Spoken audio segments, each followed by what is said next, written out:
everyone. I want to be completely honest with you. I'm pretty irritated right now because my power went out and I thought I would not be able to make a video today, but the power came back on and now I'm able to make a video.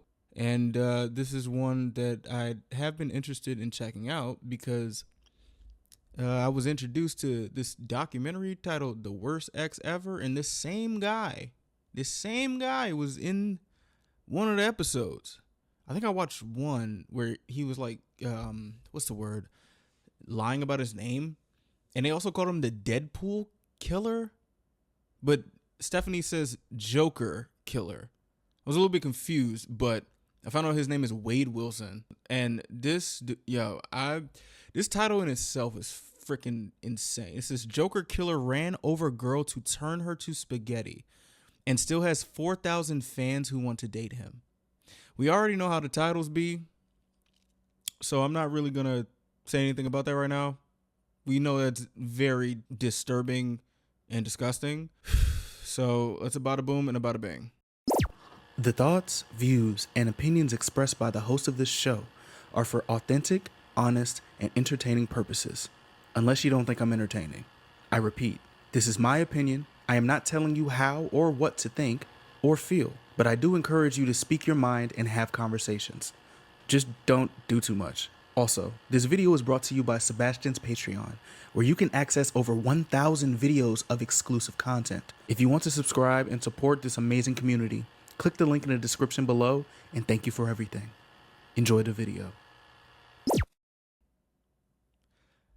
I mean, hey man, I already don't like this guy, so shit, I'm cursing up a storm, and it is what it is.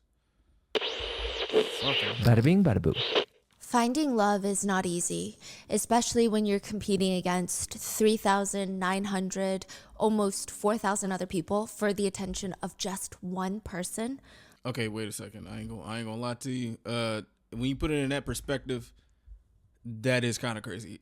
Oh my gosh. 4,000 people are writing letters to one man to get him to fall in love with them. Oh my gosh. You really only have one shot. How do you get his attention? How do you stand out? How do you not be so boring? Maybe some people think I'll include some pictures, but how do you make those stand out? Maybe they're nude. Well, no, because the nude photos, they get flagged, and he's not even going to be able to read them. Hundreds of people have already tried, and That's sure crazy. enough, they've been flagged for being, quote, inappropriate. That's crazy. But how else are they supposed to stand out? Okay, I already know this is these people sending this to this fucked up dude. I do want to know, and maybe one day I might find somebody who is, again, I don't remember the name. I think it's still called hybristophiliacs. I just want to like understand why somebody does that. And like just let them talk, like sit in a room and just let them talk as to why their brain just thinks like this is like, why do they do this? You know what I'm saying? Like I'm very interested in seeing that or trying to hear it because it just doesn't, it boggles my mind. You just write what you're thinking straight onto the page. I think I can change you. I know you've been hurt, but I'll be with you. I can see the pain in your eyes. I know you feel sorry. Man. It's kind of like The Bachelor. Everybody is fighting for this one man's affections. Who's going to come out on top? Who is he going to pick? Only this man is not the Bachelor. He's a killer. Yeah. He has committed double homicide. He killed 2 people in cold blood and has gone viral on TikTok for being hot. They call him the Deadpool killer. Oh, the shit. Joker. People. Oh shit. Okay. So she said Deadpool killer too. Bro, I'm gonna be honest. I did not know he had all them damn tattoos. In the documentary, I just saw him with like the tattoos all in the neck and stuff. I didn't know he did all of this shit. I also didn't see the thumbnail. I forgot the thumbnail. Okay. Oh my gosh. Want to be his Harley Quinn. And now thousands of people from all over the world are writing to him, believing that they can be the ones to change him. I just want to let you know you can't change nobody, especially if they are a murderer. You can't, in the way that right there, you can't change them. Don't think you can change them. You can use your energy for something else. No, for real, you can use the energy for something else, bro. Make a killer go good again. Go good. This is the case of Wade Wilson. Whoa, this nigga got a Nazi tattoo. What the fuck? Oh my gosh. Can I say that on YouTube? I don't know. We'll find out. I don't know. Shit might get flagged. I don't know. Bro, what the hell? So you think you can change it? You know what? Okay. Okay. We would like to thank today's sponsors who have made it possible for Rotten Mango to support the National Network to End Domestic Violence. They are a nonprofit organization dedicated to creating a social, political, and economic environment in which partner-related, workplace, and stalking violence no longer exist. This episode's partnerships have also made it possible to support Rotten Mango's growing team, and we would also like to thank you guys for your continued support as we work on our mission to be worthy advocates. As always, full show notes are available at rottenmangopodcast.com. Just a few quick disclaimers for today's case. There are mentions of suspected SA and somewhat graphic descriptions of injuries, as well as brief mentions of substance abuse. The majority of the research was pulled from the court trial itself, and the longest day of testimony lasted about 9 hours. Just for one of the days. So for the purpose of time, as always, some statements have been condensed. With that being said, let's get into it. Monday mornings are usually for regrets and headaches. What? The weekend says who? What the fuck? What? Is over. Everything is back to reality, and it's not a good feeling. It's not great. In Fort Myers, Florida, Mila, she's freaking out. Her car was basically stolen from the bar last night, from the Buddha bar. Her $80,000 car is now gone. Damn! Stephanie, another resident, she can't get in contact with her best friend Christine that she went to the Buddha bar last night with. Oh my gosh. Buddha bar? It's like a club called the Buddha bar. Oh shit. Yeah, Jason, another resident. And that's okay to do that? Huh. That's interesting. What the heck? Resident is at work. He's hungover. He's exhausted. And then all of a sudden the doors open. Police walk in and they want to talk to him about, what did you see at the Buddha bar last night? The Buddha bar. And Wade, 25-year-old Wade Wilson, is standing in line Monday morning at this print shop. Bro, the fact that his name is Wade Wilson is insane. And he also looks like Ryan Reynolds. Like, that's really It's like where you can buy those giant prints, like printed storefront posters or art prints.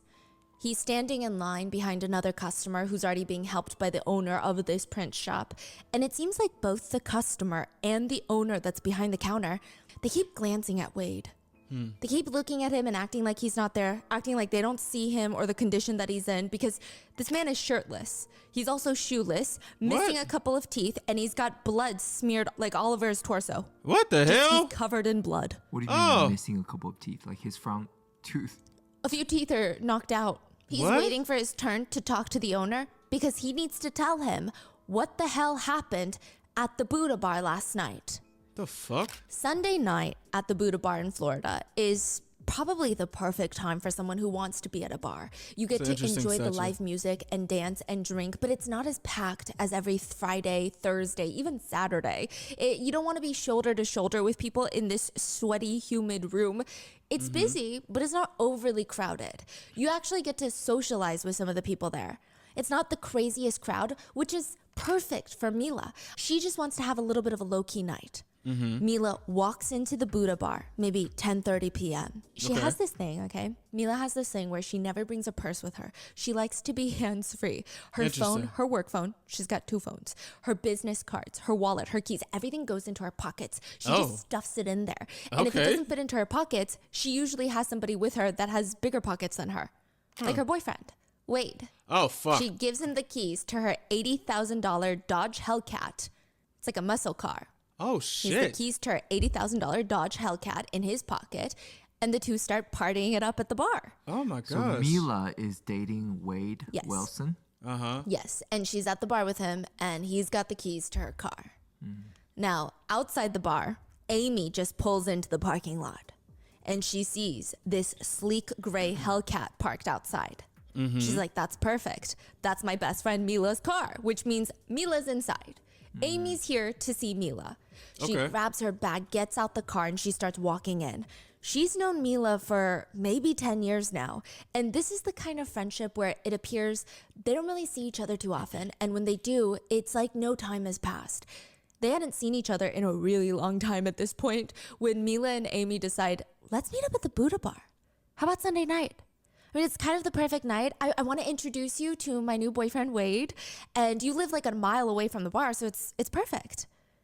Amy lives a mile away from the bar. So she shows up to the bar. It's going to be a fun night. And she's trying to find Mila in this crowded, loud, Mila! And next to Mila is her boyfriend. The one that she's been talking about so often. The one that Amy's supposed to meet. And the first thing that Amy notices is this guy is tall. This guy is probably 6'6".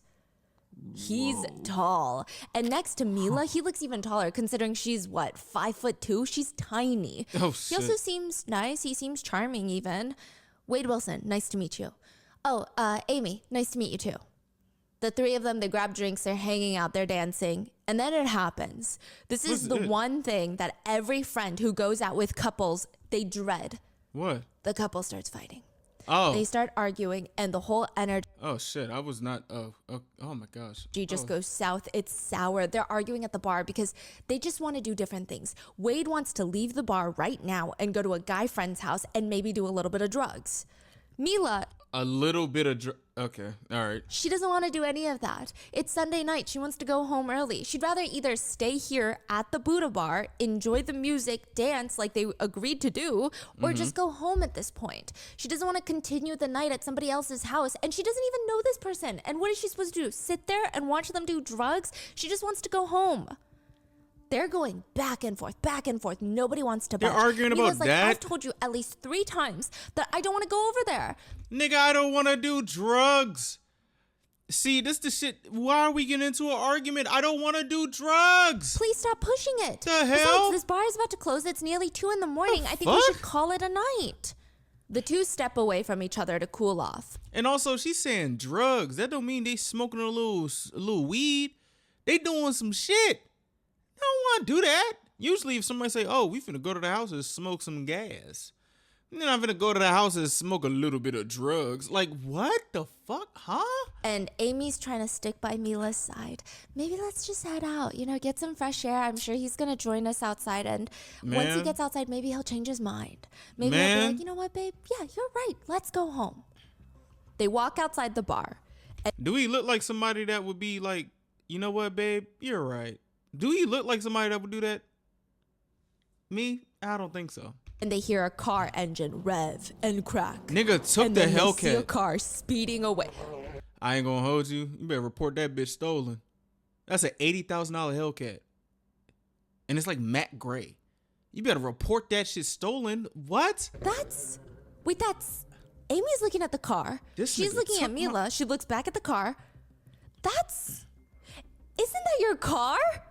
Nigga took your Wade, car Mila's boyfriend, had taken Mila's keys to her $80,000 car and went to a place to go do some drugs in an $80,000. and had just driven off. Bro, what? the Stranded fuck? his girlfriend at the Buddha bar. That's ass. At the same bar, there are 2 That's so other ass. girls that have no relation to Mila and Amy, or at least not yet. Stephanie and Christine. Just like Mila and Amy, Stephanie and Christine have been friends for a really long time, and they're just trying to enjoy their Sunday night before the work week starts. The girls are about to leave when a man jumps in front of Stephanie. Oh my gosh. Oh, sorry. I was just wondering, who's your friend? He kind of cocks his head towards Christine. You're gonna ask, who's her friend right in front of her friend? And this dude is 6'6". Like, this... Who looks up at him. Hi, I'm Junior. Oh, Junior? this is my friend Christine. Stephanie's a little bit confused. Christine reaches out her hand, shakes Junior's. Christine, nice to meet you. And the 3 of them, Stephanie, Christine, and Junior, they start walking towards the bar and they start talking. I mean, it's very clear that Junior is very much interested in Christine at this point. He's so distracted, he almost forgets to introduce. Oh, by the way, I'm so sorry, guys. Meet Jason, everyone. Jason, this is Stephanie, and this is... Wait, hold on. That nigga picked somebody up? Whoa! So he lied and he wasn't even finna do drugs. He was about to go pick up some other girls in the Hellcat? What? Christine. They're like, hi, Jason. So the four of them, they enjoy their drinks together. And Christine is giving Stephanie the, oh, this is good. Like that look. He's cute. He's charming. He's friendly. He's so funny. Look at his clean shaven face. He's got the big dimples. Christine is joking to Stephanie. The guy that I was talking to earlier tonight, remember? He had just one dimple. This guy, Junior, he's got two dimples. Okay. The message is very clear. Stephanie and Jason are playing wingman tonight, so Christine and Junior can get to know each other. And they do. The girls are at the bar from 10 p.m.-ish to around 2 in the morning until the bar is closing up, and slowly everybody... Do y'all be staying at a bar for that long? 10 to 2? 11, 12, 1, 2, 4 hours at a bar? What the hell what? Starts shuffling out of there.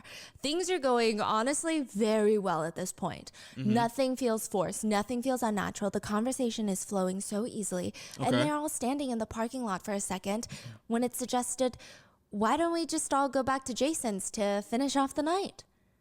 Christine and Stephanie had Uber to the bar, so it makes sense. It was kind of perfect. They get into Jason's car. Jason starts driving back to his place. They open up the front door. They're all giggling, all four of them, when they flip on the lights, and on the couch, sitting there, staring at them, walking in, is Jason's mom. She's pissed. It's past 2 in the morning. It's Monday morning now, and Jason's been out all night long, and now he's brought home 3 people over. How old is Jason? I would say probably early to mid-20s.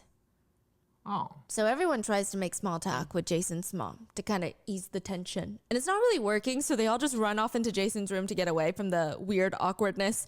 Jason's room is interesting. It's at the very back of the house, and there's a door to the backyard in his room. So it connects to the... Yes, exactly. So Stephanie and Jason, they decide, we're going to just step out into the backyard to hang out, give Christine and Junior some space to do whatever they want to do, because the two of them, they start having intimate relations pretty quick. Wait, so the mom just left? Like what? Inside of Jason's room. Oh, now, gosh. I do want to mention, everybody here is an adult and it's consensual. Stephanie is the type of friend to fight somebody herself. She's the type to call the cops herself if she thinks even for a second that something is wrong. This is, by the way, Stephanie does tell this to authorities later on. Like, she is recounting the whole night, and so does Mila. There's a lot of testimonies here. Now, Stephanie says they're just adults that met at a bar. They're having some fun. And it was nice to see Christine enjoy herself once in a while. I mean, she's usually the one that's taking care of everybody. So it's nice to see that she's getting a break from all of that. Now, the four of them are there for a few hours, maybe. I mean, they kind of lost track of time when Junior pulls the girls aside. And he tells them, this guy doesn't want us here anymore. We got to go. That's what he says.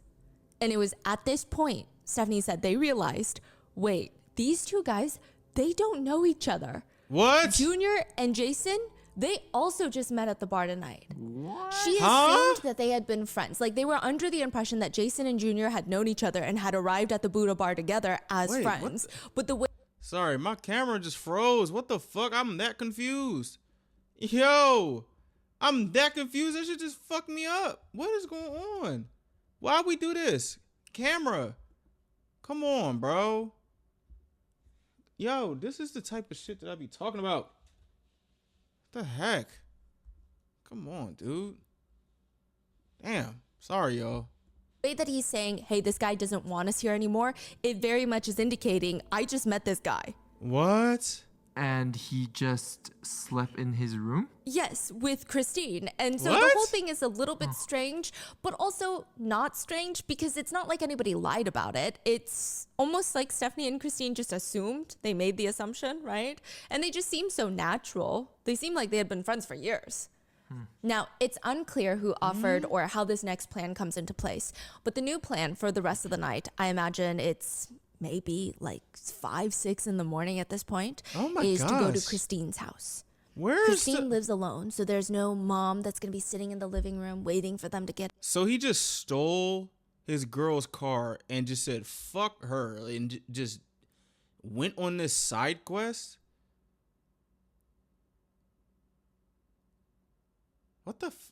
What?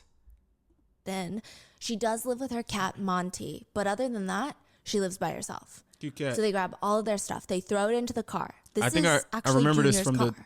That's also what...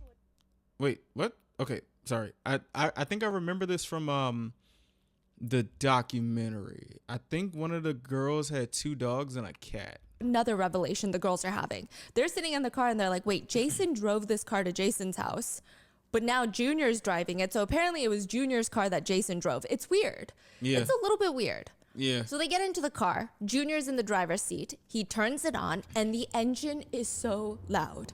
I mean, especially because it's 5 a.m. and they know that all the neighbors are probably going to wake up to this. It's just revving so loud, practically waking everybody up. And also, you shouldn't be driving a fucking $80,000 Hellcat at 5 a.m. That's rude. My gosh. Junior puts his hand on the steering wheel. He puts his hands on the gear shift and he starts backing out of the driveway, and the engine is getting louder and louder. But the car is not moving. The car is not even moving an inch. You don't know how to drive it? What the hell is happening? He tries to back out again, and the car engine revs loudly again. I mean, do you know how to drive your own car? Like, wait, did she put a kill switch on her own Hellcat? Oh, no. That means the car will turn over. What's going on? Are you drunk? He doesn't seem drunk. Junior is fiddling around with the pedals, and it's not moving. Because it's not even his car. He had never driven a manual car before. This is a stick shift car. He's used to automatic cars. He's never driven a Hellcat before. Ooh. This is his girlfriend's car. Mila's Hellcat. But how did he leave, though? How did he... Okay. That he stole from the Buddha bar. And his name is not Junior. His name is Wade Wilson. And he is about to murder one of the girls in the car. Oh, what the fuck? Joshua, the owner of the print shop, waves bye to his customer. Thank you. Have a nice day. He's smiling at the customer, and he's avoiding Wade as much as possible while that customer is walking out of the print shop. Okay. He pulls Wade to the side, and he's asking him, this is also Joshua tells the police later, what the hell is going on, man? Wade starts pacing back and forth inside this print shop. I need your help. I need a bus ticket. I need a plane ticket or something. I gotta leave town. Joshua had heard about the fight with Mila from a mutual friend of theirs. And he tries to kind of calm this guy down. Wait, look, if it's about the fight with Mila, no, you don't get it. You don't understand. What do you mean? I killed someone. Oh, what? Oh, Wade starts frantically filling Joshua in on what happened last night. Nigga, don't tell me that shit. What? The fuck? Yo. How he went to the Buddha bar with Mila. Actually, tell me. I'm calling the police. What the fuck? I don't know you, boy. Stole her car, but he didn't know how to drive it because he can't even drive a stick shift and the car is not automatic. He had some random dude named Jason drive it out of the bar. Jason, and 2 other girls went back to Jason's house. That's then crazy. Jason kicked them out. So Wade and the 2 girls, Stephanie and Christine, they were going to head back to Christine's house for the night. Or early morning, I guess you could say, just a few hours ago. But Wade could barely get the car out of the driveway. And now Christine is dead. He killed her. Joshua freezes, and Wade begs him to help him get out of town. I gotta go. I need a bus ticket. I need a plane ticket or something. What the fuck? Because I also might have just tried to kill Mila this morning as well. What the fuck? Whoa. What? So there is so much going on. Joshua is nodding, but the only thing on this guy's mind is how the hell do I get out of here so I can... Okay, wait, quick question. These are 4,000 fans. They just don't give a damn about what he did. That's what I'm getting at. They just don't give a flying fuck. They just like him because he cute.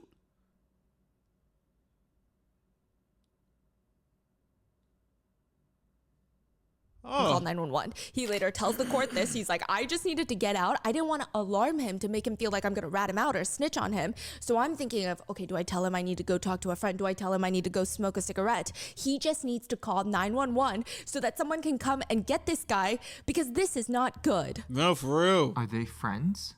No. He said they're more like acquaintances. Okay. He's saying they're not even that close of friends. So he barely knows him. Yeah, he's like, I'm not trying to help this guy get out of town. I'm trying to help this guy get arrested. And the way just showed up. Shirtless, shoeless, missing a few teeth, and with blood smeared on his torso. Wow. Why is he walking so slowly? This nigga's a psycho. Let me ask you something. How well did you know Mr. Where is this Wilson? even at? I didn't know him very well. He was an employee at a friend of mine, marina in Conch Key, and Down in the Keys. down in the Keys, and I've only met him maybe a handful of times before that.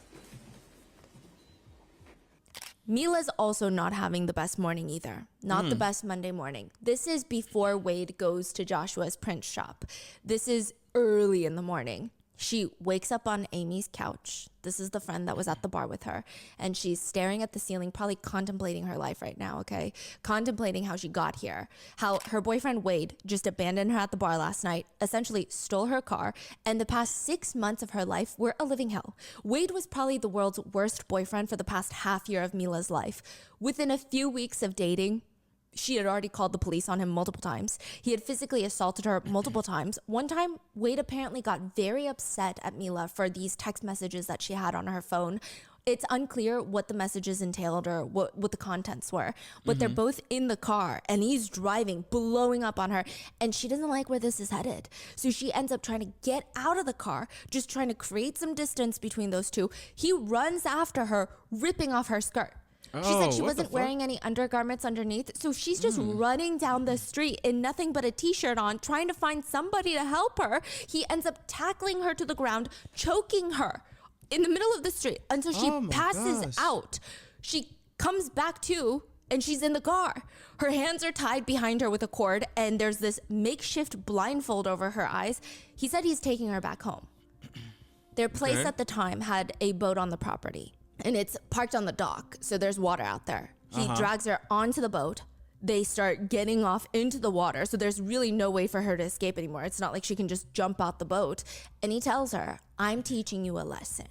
What? He essays her. Oh, and what when the he's fuck? done, Yo. he brings her back home and then starts trying to comfort her.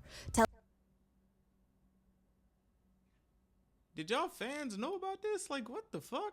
What? Yo, what? Telling her the pain is over now. That's what she said. Like, the Ew. pain is over now.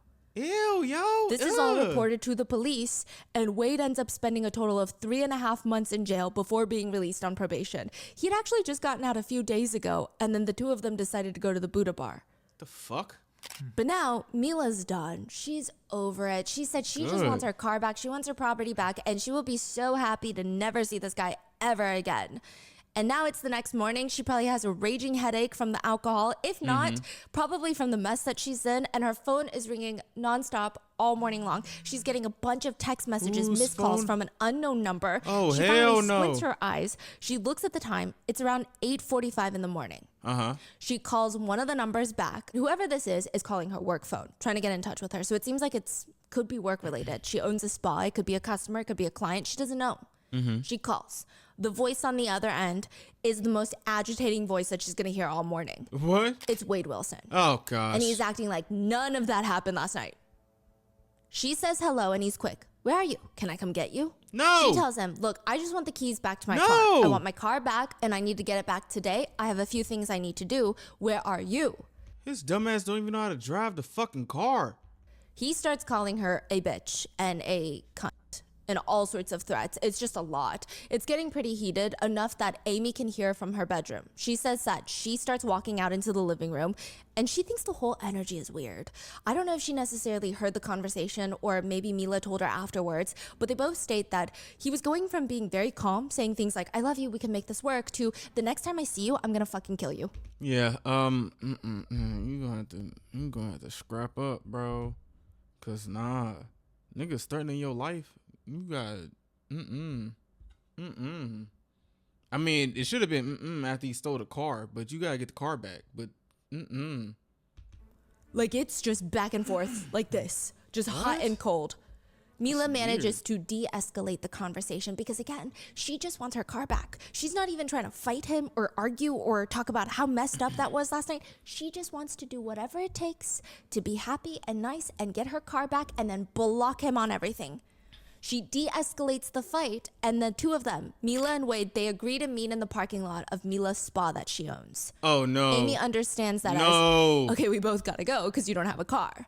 She gets ready. The two girls get into Amy's car because, like I said, Mila doesn't have a car. And as they're driving to her spa, the whole time in the car, Amy said, Mila's phone just nonstop blowing up, buzzing the whole way. He's Yo. just calling her the whole time. What's wrong with this This guy dude, just yo? feels very unhinged. Yes, he And he is. parks her car at the parking lot. She watches Mila get out of her car, approach Wade, who's sitting in the car, and she goes to the driver's side. Next thing Amy remembers is she's on the phone with 911 because there's just so much blood. What? Mila had gotten out of Amy's car, walked up to Wade on the driver's side of his car. He's like, Mila, get in the car now. She's not gonna get in the car. She literally says, I'm not getting in the car. Is this guy crazy? He tries to grab her by the waist. He's pulling at her dress to try and drag her forcibly into the car through the driver's side window. Not even the door, through the window. So Mila says she needs to think quick. She throws her arms up in the air. Like she's about to dive into the pool, just straight up, like a plank. She refuses to let her body fold up because she thinks the second that her arms fold in, he could probably drag her into the car. She's going to go through that window, and she's like, no way I'm getting into the car with this guy right now. Like he's kidnapping her in broad daylight. She's resisting. She's planking. He's pulling her. He's ripping her dress, grabbing her hair, dragging her, and whatever he can get his hands on. She manages to wiggle away, and Wade starts panicking, realizing that she's slipping away from his grip. He opens the driver's side door. He hasn't even put the car in park at this point. It's still in drive. He gets out the car, grabs Mila. The car starts slowly rolling forward because it's not in park. Wade tackles Mila to the ground, and the two of them are positioned where the car nearly runs them over. It grazes their legs. Wade jumps off of Mila, quickly puts the car into park, just pulls the emergency brakes. Mila uses this chance to run. Amy has been in her car trying to figure out what to do. This is happening very quickly. She has her hand on the door handle. She's ready to get out and help her friend. Wade is chasing after Mila, and he points at her. If you get out, I'm going to kill you. What? Amy does not get out. Mila is 5'2". She's tiny, maybe 100 pounds. Amy is 5'4". Both of them against Wade 6'6". Nothing good is going to come out of this. They're both going to get killed. They would need to have a whole army of them. Yeah, shoot this motherfucker. First. Amy's busy in the car calling 911. Meanwhile, Wade manages to catch up with Mila. So Mila at this point, I imagine. This is, you say 8:30, 9 o'clock in the morning? I would probably aim closer to 9:30 in the morning because she It's got still the original early phone as call. shit. She calls back at around 8:45 in the morning. Right. So Yes. there's nobody around? There are other business owners, but I don't think that they've come out yet fully. Mila's just trying to So they can see this, right?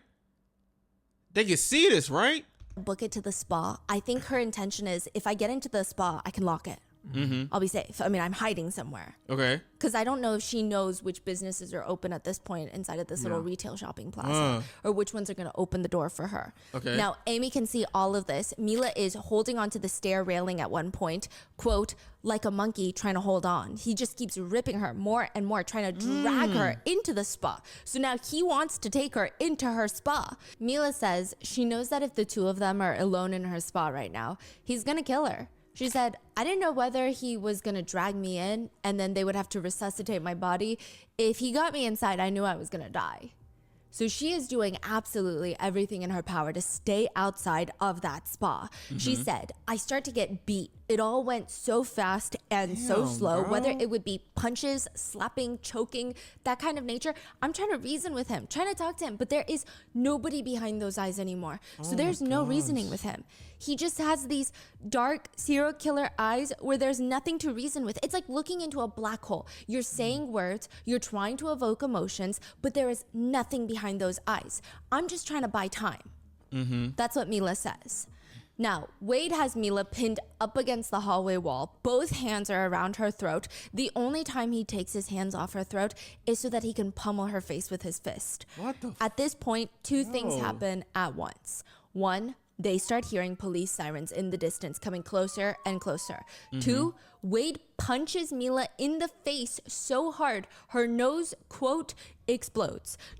What the fuck? This nigga gotta die, yo. His blood explodes everywhere. My gosh. Mila thinks this is either one of those, or maybe both of these things that kind of freaks Wade out because it seems to take him off his guard, giving her just enough time to duck underneath his arm and run away. She bolts it across the parking lot. A neighboring business opens her door. She's rushing So and they've they been slam seeing the this door shit. closed right behind her. They lock it. And by the time that the police arrive, Wade is gone. What? He has just driven away. The police have an idea, though. Why don't we lure him out? That's what we can do. The plan is Mila's going to They need to do something. This guy has to go. What the fuck? convince Wade to meet her in the parking lot of a local restaurant called Joe's Crab Shack. Which Joe's Crab- surprisingly or unsurprisingly, I don't know at this point, but this man is headache inducing. Wade agrees. He's like, yeah, sure, Mila, I'll come meet up with you. He's going to meet up with her at Joe's Crab Shack. There are 2 officers on site that's going to... He probably got that like complex, like, oh, I'm 6'6" and a man. I'm okay if I just go to the shack. Like obviously he not right in the head. Obviously. block his car so that he can't leave. Run him and over. They actually end up talking to Wade. There's footage of this. What? He rolls down his window. The officers... Wait. Huh? This happened when? Right away? This happened like an hour or 2 after the assault. Wade knows damn well the cops were coming. Yeah. And he's like, let me meet you. I guess he was confident enough that Mila was not pressing charges or that maybe they didn't believe her. I'm not hell sure no. what he's thinking. Her nose is what? But he shows up and he rolls down his window and the officer is reassuring him because he doesn't want to scare him off. He's I'm naked. not going to arrest you. We're just going to detain you for a second or 2 to figure out what's going on. So the officer leaves for 2 seconds How did to he get get that a car? backup officer. He turns around. Wade is driving off. Again. Just wait till my partner gets here. And he just go? South 4-1, gonna need a couple more units. Don't go anywhere. Hey, don't go anywhere. And he just goes somewhere. He just leaves. You gonna put some pep in your step? Damn, like what? He just leaves. Like 1 second he's What is there, going on? the next second What? he's not there. He drove off from the Buddha bar in the Hellcat, he drove away from the spot, and now he's driving away from Joe's Crab Shack. And the police are confused. Where the hell is this guy going next? What do you mean, where is he going? Bro, he just fled the police. Like what? Actually, you should know. Bro, somebody get this nigga, bro. Like what is whoa, what? They don't have to wait too long to find out because soon enough they get a 911 call from the owner of a local print store, Joshua. The call was along the lines of, hello, I have a friend of mine who came in here with blood covered all over him. He said he killed somebody. His name is Wade Wilson. And I told him I was going to go smoke a cigarette and I would be right back, but I'm calling you. What the The police are now standing in the parking lot of the print shop. surrounded. It's a very busy day. Wade is long gone. Man, he gone. Oh my gosh. And once again, this is the police's 3rd time missing him. What is he, fucking Bo Jackson? Like, why is he able to escape so many times? Like, what is... This is probably why they call him the Joker, but yo, this is terrifying. This morning. He escaped barefoot with no shirt, and nobody saw him? He's gone. But this time, he left them a little something. What? The car. The car is parked in the parking lot. The car that he Okay. drove to the print shop. So he bailed the car car. that they're staring at, though, is not Mila's car. Yeah, It's not the Hellcat. It's a black Nissan. And they know that this is not registered to Wade either. So it's not Wade's Whose is it? car. It's not Mila's car. So the question is, then whose car is this? The police officer puts his face up to the window and he's pretty much like cupping his hand so he can see better inside. And he decides, we gotta open this car. Who's in the we car? gotta break into the car because there is blood inside. There might be someone in the trunk. That is what the officers believe. Dog. Stephanie was at work when she gets a call. This is Monday, the day after Buddha Bar. Oh she gets my a call from the gosh. police and Wait, Stephanie is... Christine's friend. They were the ones that were at Jason's. Right. Okay, yes. But they knew Wade as Junior. Right, okay. So she gets a call from the police and they're like, hey, we found your friend Christine's car, her black Nissan. What the fuck? What do you mean you found her car? It was never missing. She's so He was confused by this. driving with her in the Now, car. here's what the police are able to piece together by this point. After talking to Stephanie and hearing her side of events from the night before, this is what they gather. It appears Wade Wilson went to the Buddha bar with his girlfriend Mila. He then steals her $80,000 Hellcat and has Jason, a random guy he meets at the bar, drive him and the 2 girls, Stephanie and Christine, back to Jason's house. Afterwards, they try to go to Christine's, but because Wade cannot drive the Hellcat because it's a manual stick shift, they leave it in Jason's neighborhood and they Uber to Christine's house. So now it's Wade, aka Junior, Stephanie, and Christine at Christine's house. Stephanie says that she was there for maybe 15 minutes, but she had to go back home because she had work the next day and she had to take her son to school. Stephanie turned to Christine and she asked her, is everything okay? Like, am I okay to go? She said that Christine gave her a hug and kissed her goodbye. And so she's like, okay, I'll talk to you tomorrow. Stephanie says if Christine was concerned about this guy in any way, she would have not let me leave that house. If she was scared in any way, she would have told me, let's get this guy out of here. So Stephanie leaves. She walks past Christine's black Nissan parked in the driveway and goes back home. All morning, Stephanie has not gotten a text back or call back from Christine, but she's not freaked out about this because technically they essentially pulled an all-nighter last night. She just assumed she doesn't have work. She's probably knocked out right now. Meanwhile, that morning, Mila's phone is blowing up from calls from an unknown number. The police track that number and it's shown to be Christine's phone number. Oh, hell no. But the two girls, they don't know each other. I mean, sure, they were at the bar, the same bar last night, but they never spoke. Why would Christine's phone be calling Mila? Because Wade had taken Christine's phone, but why? Mila doesn't know. She just wants her car back. The Hellcat, right? That's presumably parked somewhere near Jason's house still. Wade agrees to meet up with her at her spa, but he shows up in this black Nissan. He attempts to kidnap her and then later essentially attempts to murder her, drives off. He goes to meet with her again later at Joe's Crab Shack, not knowing that the police are there waiting for him. He pulls up in the same black Nissan, Christine's car, leaves. and then he manages to drive away. And now he's gone to a print shop where his friend Joshua is the owner, and he tells him that he's killed people. Life is not GTA, bro. Like, what the fuck is we doing? What the fuck is we doing? Joshua rushes to call 911, and by the time that the authorities arrive, Wade is gone, but he's left the black Nissan in the lot, which happens to have blood in it. This is what the police know. And the police are very concerned that they're going to find Christine's body in the car. Oh my How gosh. did he leave without a Nissan? He just walked I guess away? he just ran off. What? He ran Yeah. barefoot. Fuck going on in And Florida, instead, bruh? they find a phone inside the car. Oh, Now, shit. this phone is not Wade's phone, and it's also not Christine's phone or Stephanie's phone. It's a complete stranger's phone that has no correlation to any of these people. How is he acquiring all this stuff? Like, this is really weird. This is really, really, really, really, really, really weird, bro. How is this possible? What? In the car, with blood inside. Usually when you see a vulture, it's never a good sign. Vultures are literally called vultures because they feed off of anything that they can find. What about And turkey buzzard? sometimes there are bodies that they feed off of. Wait. Hold on. Are turkey buzzards and vultures the same thing? Because we got a lot of turkey buzzards over where I'm at. Are they the same thing? Find vultures surrounding this wooded lot nearby, and it's like this empty wooded lot. The police decide we gotta go investigate what's in there because that's a lot of vulture activity. They walk in and they search the place, and they find a woman's body. Oh my gosh. One of her fingers and nasal bones were fractured. She had Nasal injuries all bones? over on both sides of her body, bruising up and down her arms, her hands. Her ribs were broken, as well as the hyoid bone in the neck. What the fuck? Her name is Diane Ruiz, and Wade Diane? Wilson had just recently killed her. Wade is sitting in the living room of this nice empty house. This is after the print shop. He's sitting in this nice, honestly kind of expensive house with What? 5 crumbled up cans of White Claw next to him, the seltzer, the Ew. alcoholic beverage. He had some Ew. popcorn. He took a shower, so he feels better. He put on some fresh clothes. They're not his, but it's the least of his problems right now.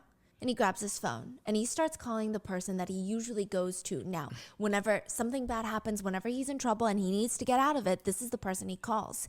Wade had never been that close with his biological dad. In fact, he only recently saw his biological dad for the first time, 7 years before all of the I remember this. I had a question. Man, nigga gonna call me. You going to jail. I did not raise you like you going to jail, nigga. What? Wade is 25. He met him for the first time when he was 18. So he tried to call his dad, his estranged father. It sounds a little estranged. And you think he What, you thought he would understand or something? You thought he would understand? That's what you thought? For all of Wade's childhood, he The had been fuck? living with his adoptive parents. His biological parents wow. had been 14 and 15 when they got pregnant with Wade. They just Damn. weren't in the situation to take care of him, so he gets adopted by a family that went to church with the mom, with the biological mom. Okay. They already had 2 daughters. They're of the age where they can really take care of a full family. And they think, let's bring Wade into our family and make it a family of, 5. And he just For turned 13 out. years, it works. Wade is a very active member of their family. He's always spending time with them. He's spending time with his 2 sisters. And it's actually when he turns 13, the family starts figuring out something is very different about Wade. This nigga's puberty was Starts terrible. off with these smaller things. One time, Wade's sister was giving him a haircut, but because he was wearing this hoodie, it just keeps getting in the way of making sure that the hair is even in the back. And she asks him, can you take off Right. the hoodie? Which he does. But as he's taking it off, she notices something incredibly alarming. What? He's wearing a t-shirt underneath. Uh-huh. And he had stapled his t-shirt to his skin. He had stapled the arms of his t-shirt to his arm. The sleeves. Okay, I ain't gonna hold you. I did a lot of nutty things in my puberty. You know what I'm saying? Don't want to get into those stories. It was a very dark time. But stapling my shirt to my.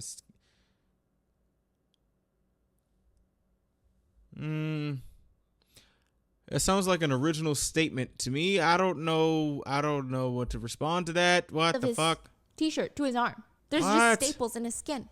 Nobody knows why, but I think everyone can agree that's very alarming behavior.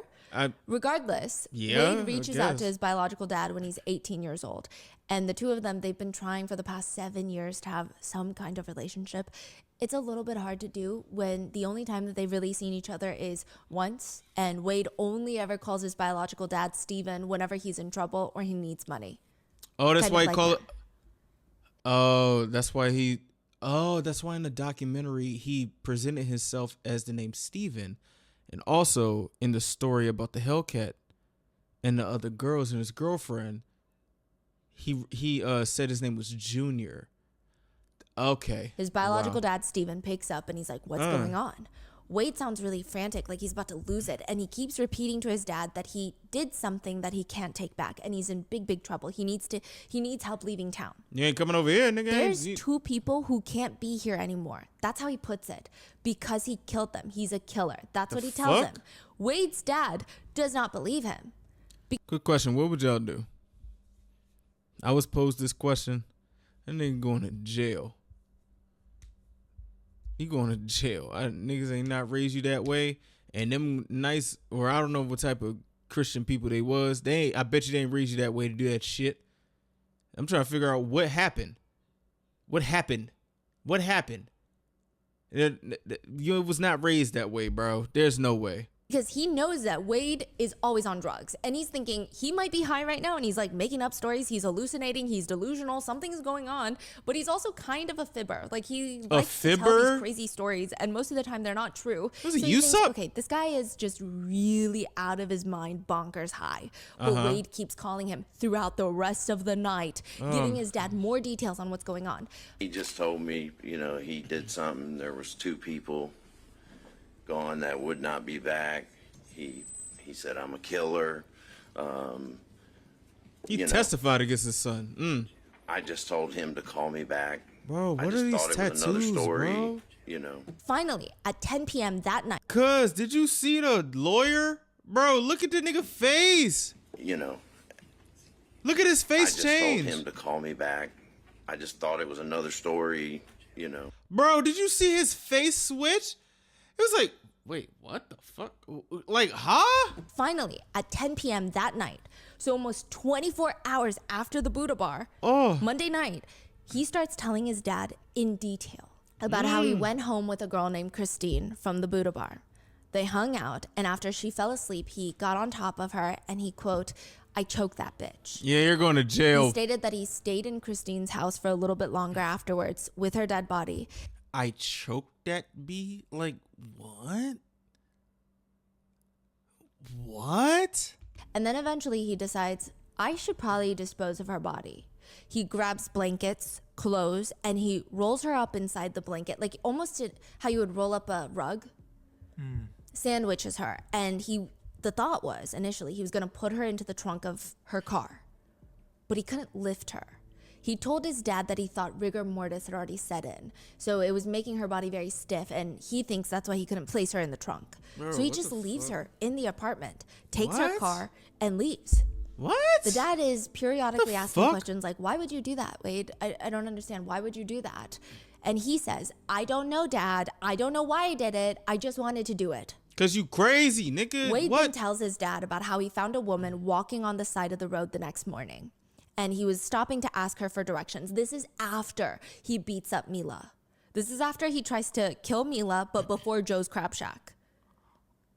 So this is like you're saying like 9:30 a.m. ish. Yes. In the He morning? finds a woman on the side of the road and he stops to ask her for directions. Somehow he manages to get this woman into the car, whether it was by pure physical force or manipulation, I don't know. He strangles her, finds a place to dispose of her body. You know, I do have a question. Quick question. You know how like there are, and please correct me if I'm wrong. There was a thing, I would say, when I was like doom scrolling on X, and it was about like true crime stuff, or it was like this one. It was this. I don't know if it was. Was it Ed Gein, or it was somebody's story, and he was dealing with like mental. I don't know the word to say, but he was dealing with like mental disability, I believe. And it was like a pretty much like, you know how those tweets like just say like what a story is, and like one of the quote tweets said, how come when men have these mental problems, when they go after people, it's mostly women? And I want to know, like, what is that about? Like, what is that about? Like, is it just like a biological type of thing, or is it because like that is normally the nearest person to them? Like, I don't know as to why that is a thing, because I remember it was other stories where this dude, remember when he was like in the subway bathroom, not subway like the store, like a subway bathroom, I believe it was Japan, and he was deemed like mentally unstable, but in the bathroom, because was it a family bathroom? Like, he only attacked women. I forgot the story, but I remember it because the ladies of either Japan or Korea, I think it was Korea. Yeah, they made a whole type of memorial type of thing, and like obviously a protest, and like some men ruined it and everything. Like, that's something that I do. I would like to understand, like, why? Like, why? Like, why? Like, why does it seem like the target is women? Is it like some, I don't know, bro. Like, that is something that really boggles my mind. I do want to check out something about that, because, or just like try and learn more, because there's also some things I've seen on TikTok where there are some people who I guess are, I'm really trying to find like the right word, so forgive me if I say the wrong words. I guess on a certain type of spectrum, not a specific spectrum, but like they quote unquote go towards their mom, but when their dad comes in, they don't really attack the dad. And I'm trying to handle this with kid gloves. Like, what is that about?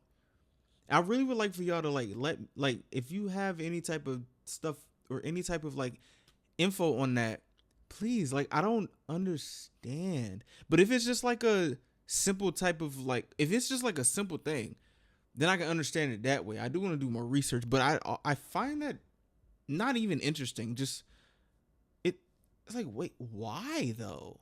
Like, why? Like, what fires off in the brain to do that, but not do that to another or a different gender? Like, you know what I'm saying?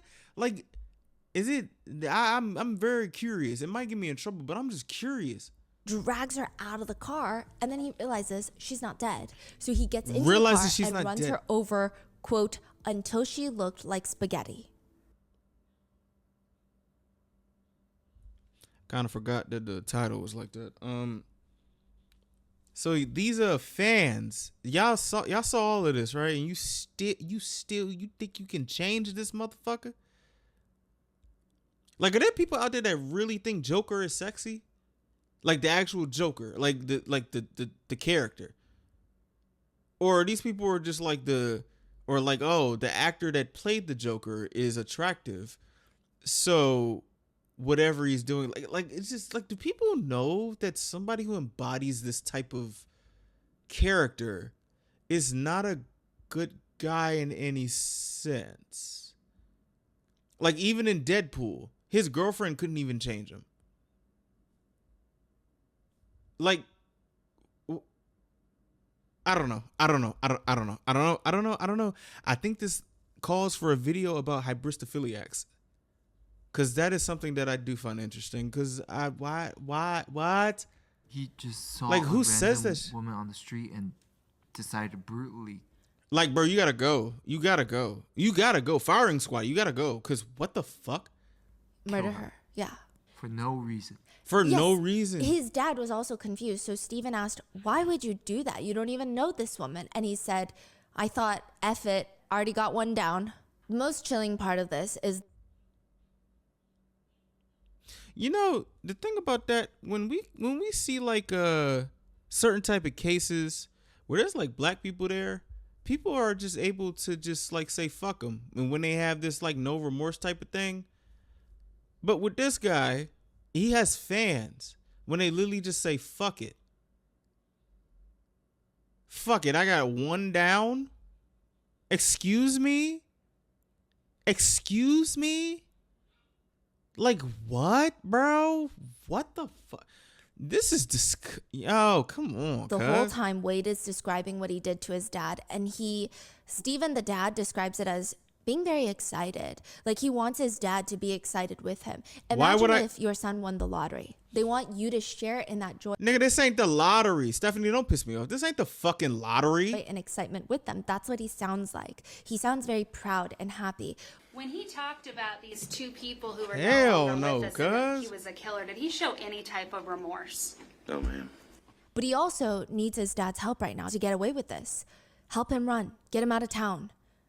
Steven, Wade's dad, is quiet for a moment before he says, okay, give me your address. I'll send you an Uber.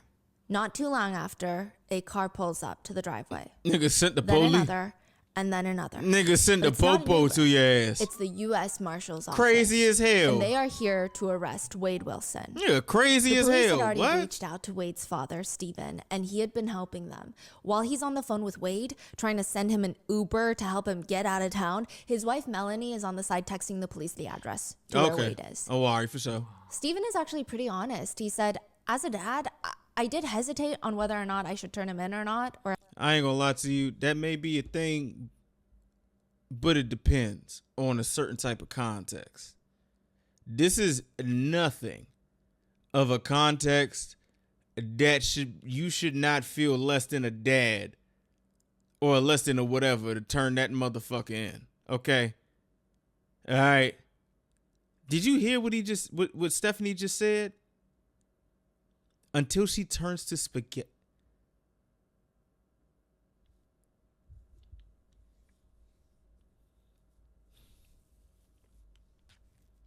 I'm so happy I got water on my side, because if I start feeling like I need to throw up, that shit finna come out of nowhere, bro. I ain't gonna lie. Because why would you say something like, how are you, Did Florida got the death penalty? help him get away.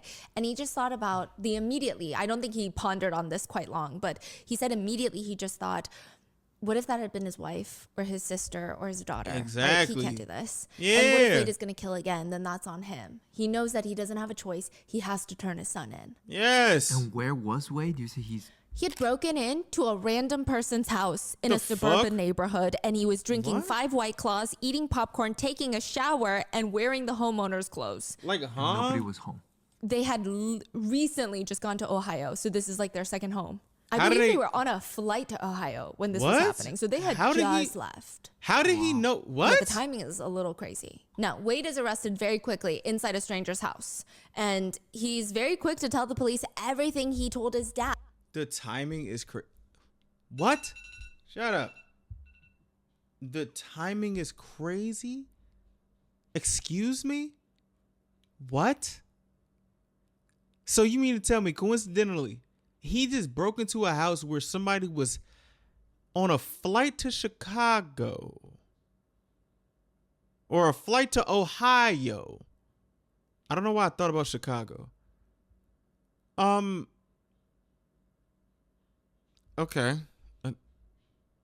Uh, um, On one condition, that he gets a burger and some fries.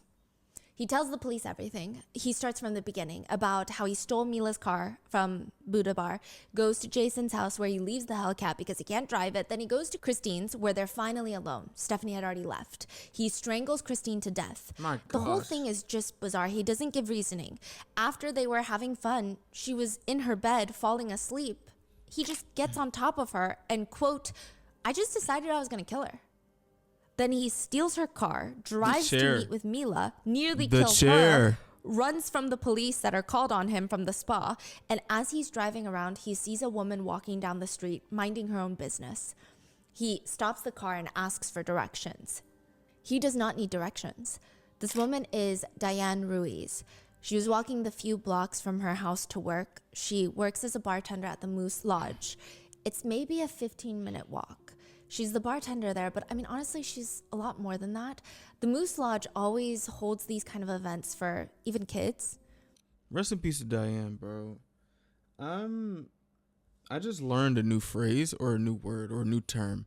Femicide? I just learned about that. A story like this, I can understand why this makes people scared. And you can understand how crazy, how damn near epidemic, like this is, it's probably, I would think this is an epidemic now for it to be, for a term to come up called femicide, bro. Like, oh my gosh. And elderly, sans alcohol, like no alcohol, of course.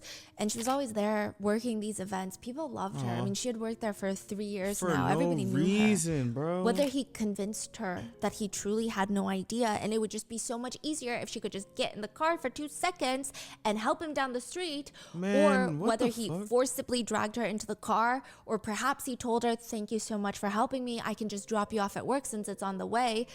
I don't know. I personally think that he forcibly dragged Diane into the car. Oh my god. He doesn't state that. He says that she willingly got into the car, but I disagree. don't trust that motherfucker's Somehow word. Diane is in this man's car. He starts choking her while he's driving. And his head is on a swivel. He says that he's just looking for a place to dispose of Diane's body now. He stops near this empty wooded lot, drags her out, and realizes she's still breathing. He lays her body on the ground and he gets into the car and starts driving forward, backward, forward, backward, forward, backward. And a neighbor even testifies. Cuz. A couple was eating breakfast that morning and they Oh had my looked outside and they gosh. saw this random black Nissan just driving back and forth in one place over and over and over. Oh my gosh. What the fuck? Holy shit. Bro. Whoa. What? And he still has fans? What? I'm just looking at the wall. What? Over again, and then eventually drove off. And they didn't think anything of it until a little while later, there's crime scene tape everywhere. Nah, this is fucking crazy. Nah, bro.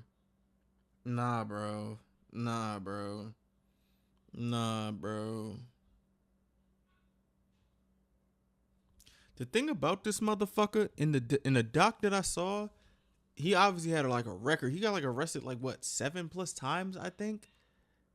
And I'm gonna continue this because I'm starting to have a visual in my mind, and this is really about to make me throw up. Kidding me, and they didn't see the body. No. What? Wow. Oh my gosh. He said, quote, I ran over her until she looked like spaghetti. And then he just leaves. And the authorities, I mean, they have the same questions as Wade's dad. Why would you do that? And he just tells the investigator, quote, it came across my mind to just murder. Just Yeah, all right, but well, it need to come across the state of Florida to kill this motherfucker, bro. Do Florida got the death penalty? That's what I want to know. Kill, kill, kill. He says, it's just like, Kill? you know what? I've already done it once. I'm going to do it again. It came across my mind to just murder, murder, murder. Just kill, kill, kill. Fuck. He said that he could also sense Diane's fear, and that made him want to kill her. He said she really wanted out of the car bad at this point, and I could tell. I can sense her fear. I'm like a lion, you know, and you're the prey. I can sense it. They can't get away from me, even if they wanted to. I'm too strong. I don't look strong, maybe, necessarily, but I can, believe it or not. I'm not trying to be mean, but I could take either of you two down. He's talking to the two detectives. He's like, I don't look strong, but I could take you down. And he said her fear is what triggered him to kill her because he's a lion and she's the prey. Oh, well, you gotta go. You gotta go. You gotta go. What the fuck? You gotta go. You gotta go. He allegedly tells the authorities, and I would do it again. Afterwards, he drives to Joe's All crab right. shack where he is confronted by the police and manages to escape once more. Then he drives to the print shop and manages to escape once more. The fuck? As for why he took Christine's phone, he states that somewhere along the Buddha bar or Jason's house, he had lost his phone.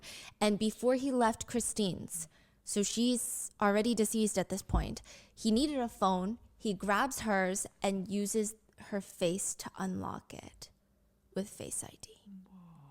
And he leaves.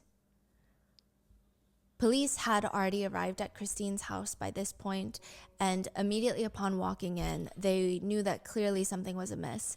Someone had placed what seemed like a roll of blankets just in the middle of the hallway between the bedroom and the kitchen.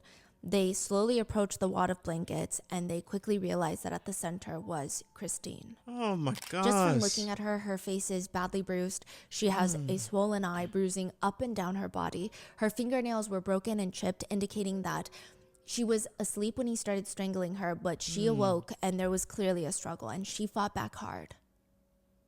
And what's crazy is, My goodness. this isn't even the first time that the police had known about Wade Wilson. A few months before the murders, there was another situation. Kelly did not know Wade Wilson. Kelly is another woman, but she knew Stephen Wilson, Yeah. not his dad. Yeah, this is from the doc. Yeah. Ugh. Okay. But that was her boyfriend that she had been living with for the past 6 months. They start living together 2018, but the incident takes place February 2019, and the murders are October 2019. So they start maybe dating a year before the murders.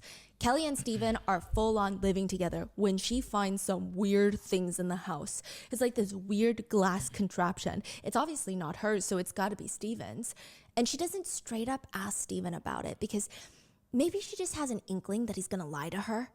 She ends up taking a picture of it, posting it onto Reddit, and asking Redditors, On "Hi, Reddit? What hello, the fuck? what is this? Is this like a Reddit? drug thing? I don't know anything." Oh, it's a Everyone crack starts pipe. commenting, "Oh yeah, that's a makeshift crack pipe. Your boyfriend's doing crack." Kelly also finds out that his name, her boyfriend's name that she's been living with for 6 months, isn't even Stephen Wilson. Well, I mean, it is, but his real full name is Wade Stephen Wilson. And he's got 2 kids. He has children. Wade Wilson has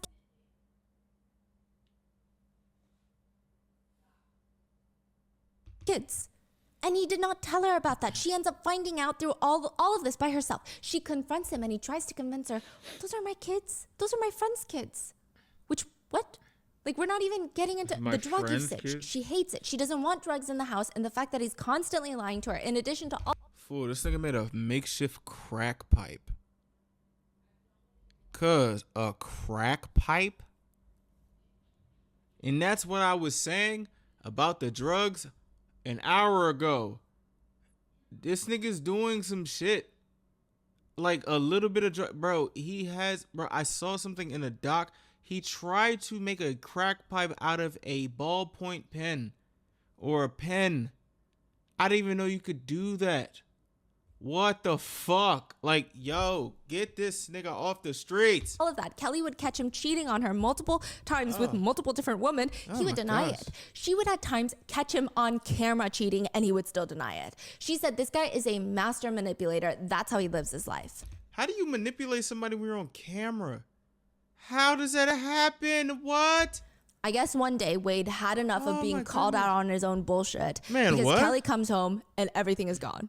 Everyone and everything is gone. Not just Wade's stuff, but all of her stuff is gone too. He even took her gun and ran off. Oh, I remember this. She Okay. reports it to the police and they do nothing about it. Kelly would later say he didn't have any violent tendencies. He yelled a lot and was mentally abusive. He kicked a door in once, but he never hit me, and I just thought I was in a shit relationship.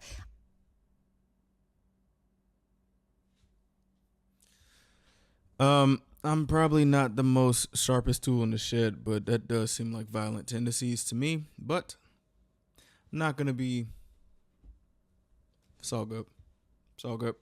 I didn't think anything of it until he tried to kill me. Man, a few what? months before the murders, February 2019. The murders take place October 2019. Fuck. This is the day before Kelly's birthday. Wade comes over to her house and he's like, I'm sorry. I'm going to go to rehab. I'm going to get the help that I need and we're going to be happy again. By the way, Kelly has like a whole TikTok series about this. Oh, She's like, shit. I've been on this train before. I know where this is going. No, like you're not going to rehab and I know it. They start getting into this heated argument, screaming at each other. Wade leans over and starts choking Kelly, throws her into the backseat of her own Bro, car. what He the grabs a knife, cuts fuck, off all dude? of her clothes, essays her. He starts biting her all over the face. He ends up busting open her lip. She's got ligature marks on her hands, knees, neck. Her neck marks are so deep that Wade's fingerprints are literally imprinted into the bruises on her neck. What the? He then proceeds to tie her up, gag her, drive 3.5 hours to the Florida Keys, where he is definitely not going to rehab. Now, mind you, this whole car ride, Kelly has Well, obviously ain't going to no fucking a shirt tied around her head. She's literally being kidnapped. Leggings stuffed into her mouth, and she's naked in the backseat. She also has a broken foot because he slammed the door on her foot. Oh my He gosh. just takes her on a journey, driving through McDonald's, stealing her phone, selling it to buy crack, and eventually he leaves her in her car in the middle of nowhere to go hook up with another girl. What? Kelly manages to untie herself. She drives all the way back home. This is like 4 a.m. at this point. She said that she was speeding back home, quote, going like 100 miles an hour, trying to get someone to help me, hoping that I would Man. get pulled over so that I could explain what was happening. Kelly states that the police took pictures of all of her injuries. She had a kit performed and received treatment from the hospital for several hours. But she states that the police did not care for the case. They found Wade down in Florida Keys, and he told the authorities, Kelly's just kind of into that thing. Yeah, that's ass. Nah. Fuck that. Fuck that, bro. Fuck that. Like, what do you mean into? She literally baited cops so she can get some help. And they find Wade. She's just into that. What? Who is into having their feet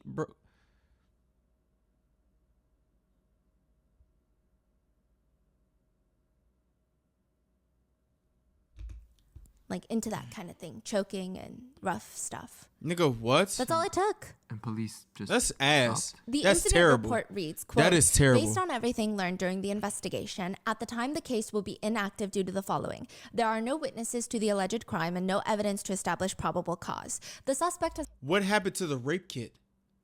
I thought there was a rape kit performed. What the fuck? continued to deny the allegations and refuses to submit to an examination. The case will be inactive pending further I'm sorry, what? witnesses to the alleged crime and no evidence to establish probable cause. The suspect has continued to deny the allegations and refuses to submit to an examination. He refuses to what?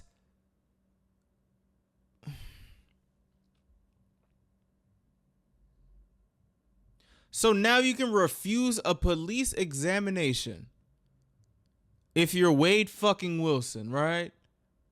What the what? The case will be inactive pending further investigations. Come on, bro. Kelly That's also claims that the day ass. that the police decided to deem the case inactive, Wade told authorities that Kelly was stalking him, that she was warning his current girlfriend about him, and that would be stalking, and the police were going to open an investigation into her.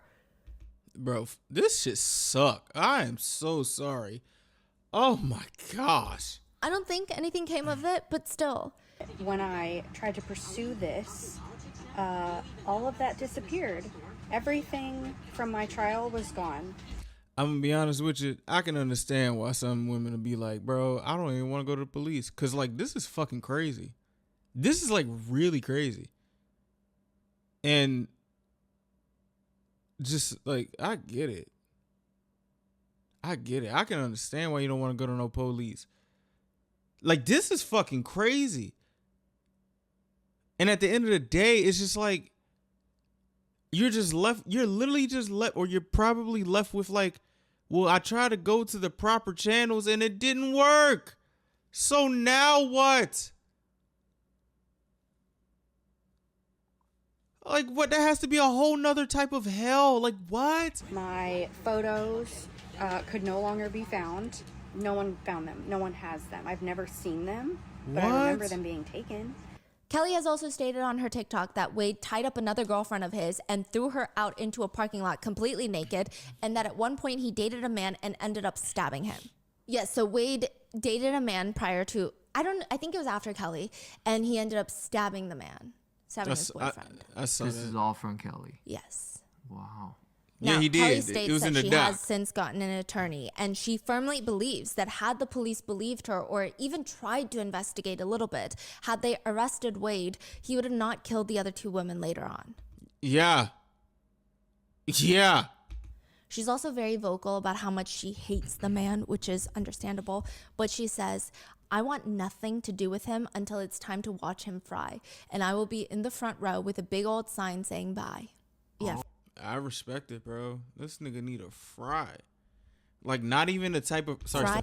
like not even like the fries that are like good out the fry joint. Like the fry that you leave at the bottom of the fryer that you have to clean when you have to clean the fryer, get the oil out. You know that fry that's like all the way at the bottom that you forgot, like that type of fry. As in Oh, executed. What is certifiably frightening is the fact that when Kelly shared her story on TikTok after Wade Wilson's arrest, after he was already going viral on TikTok for being hot, okay, people commented on her video, well, you're a 3 and he's a 10.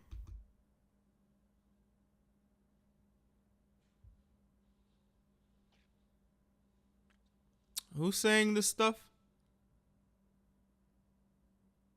No further questions, but why do some people act like if you just like, even if you sexy, you still able to kill people? You just a quote unquote sexy murderer. You still murdered. What type of halo effect bullshit is this? After her And that's traumatic rude as story of shit. being kidnapped and essayed by a now convicted Cause imagine reading that. Like dead ass. Like imagine reading that. Actually, don't even put yourself in the shoes of somebody to post to comment. Cause what the fuck? killer, and how perhaps if the police had listened to her, none of this would have happened. There were some people still focused on the fact that they believe he's more conventionally attractive. So what? I really hope that these netizens are not 18 or registered to vote in the U.S. this upcoming election, because I'm terrified. I don't know. I don't remember when this was I don't remember when this was posted. Hold on. When was this posted? This came out what time? It came out a year ago. 2024. Fuck. This came out in August of 2024. Shit, some of them probably did vote.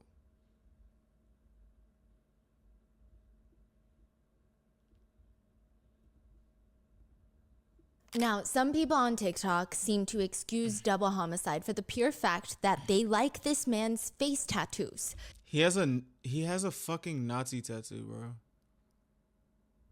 It's kind of wild. That is why Wade Wilson is going viral on TikTok. And also, what I'd like to say about that, which face tattoo do you like? You like the one where he makes himself look like Joker? Or the one that's literally right under his eye? Like, you see this says glory or whatever the fuck this shit is. Which tattoo do you like? That's what I want to know. That's what I would. Which one specifically do you like? Because you can't tell me that you staring at this man's face and you don't see the elephant in the fucking room. You don't see that? You look at this shit and you don't see that? TikTok seem to excuse double homicide for the pure What? fact that they like this man's face tattoos. It's kind of wild. That is why Wade Wilson is going viral on TikTok. They keep playing his court videos with the Joker quotes overlaid or the Joker audio overlaid. Bro, the Joker wouldn't even be a fucking Nazi. That's the whole kill. Like, what? One TikTok is of him in court, and there's audio of the Joker's voice from the movies saying, "Remember this. Nobody watches you harder than the people who don't like you."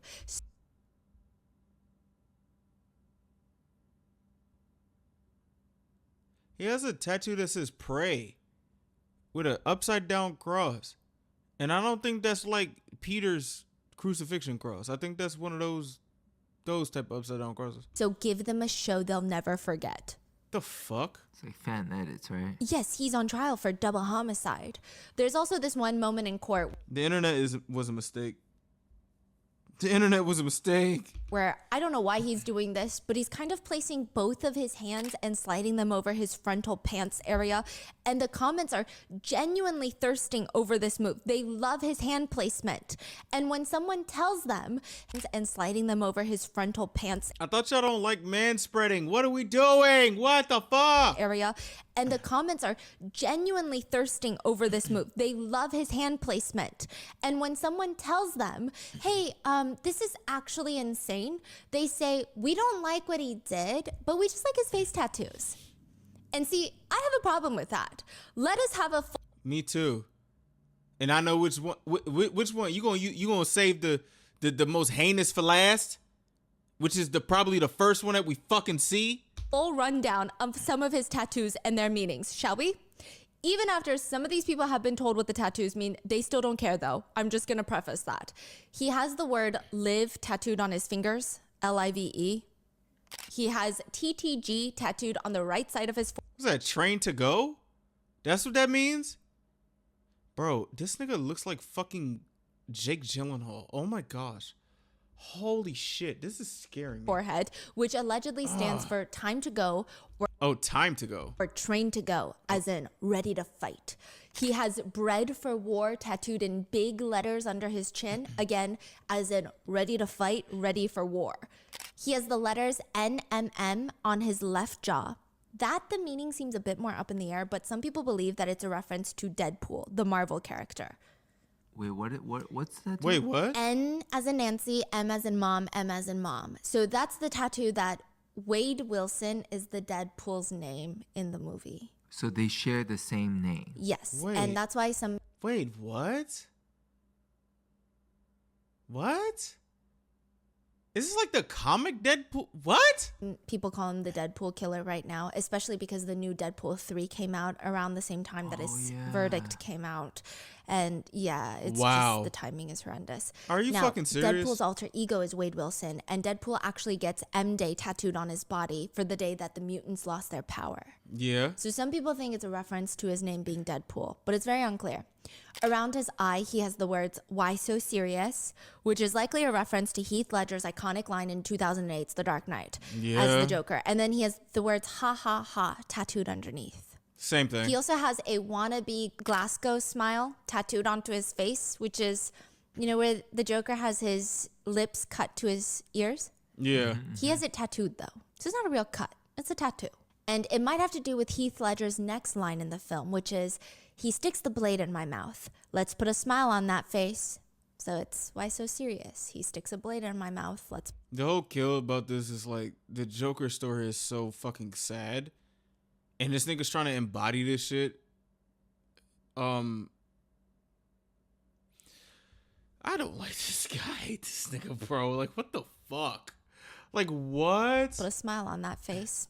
He also has the number 14 on the right side of his neck, which is a white supremacist mantra. Oh, yeah, we're getting straight to it. You mean the shit yeah, let's move up from the neck to right here.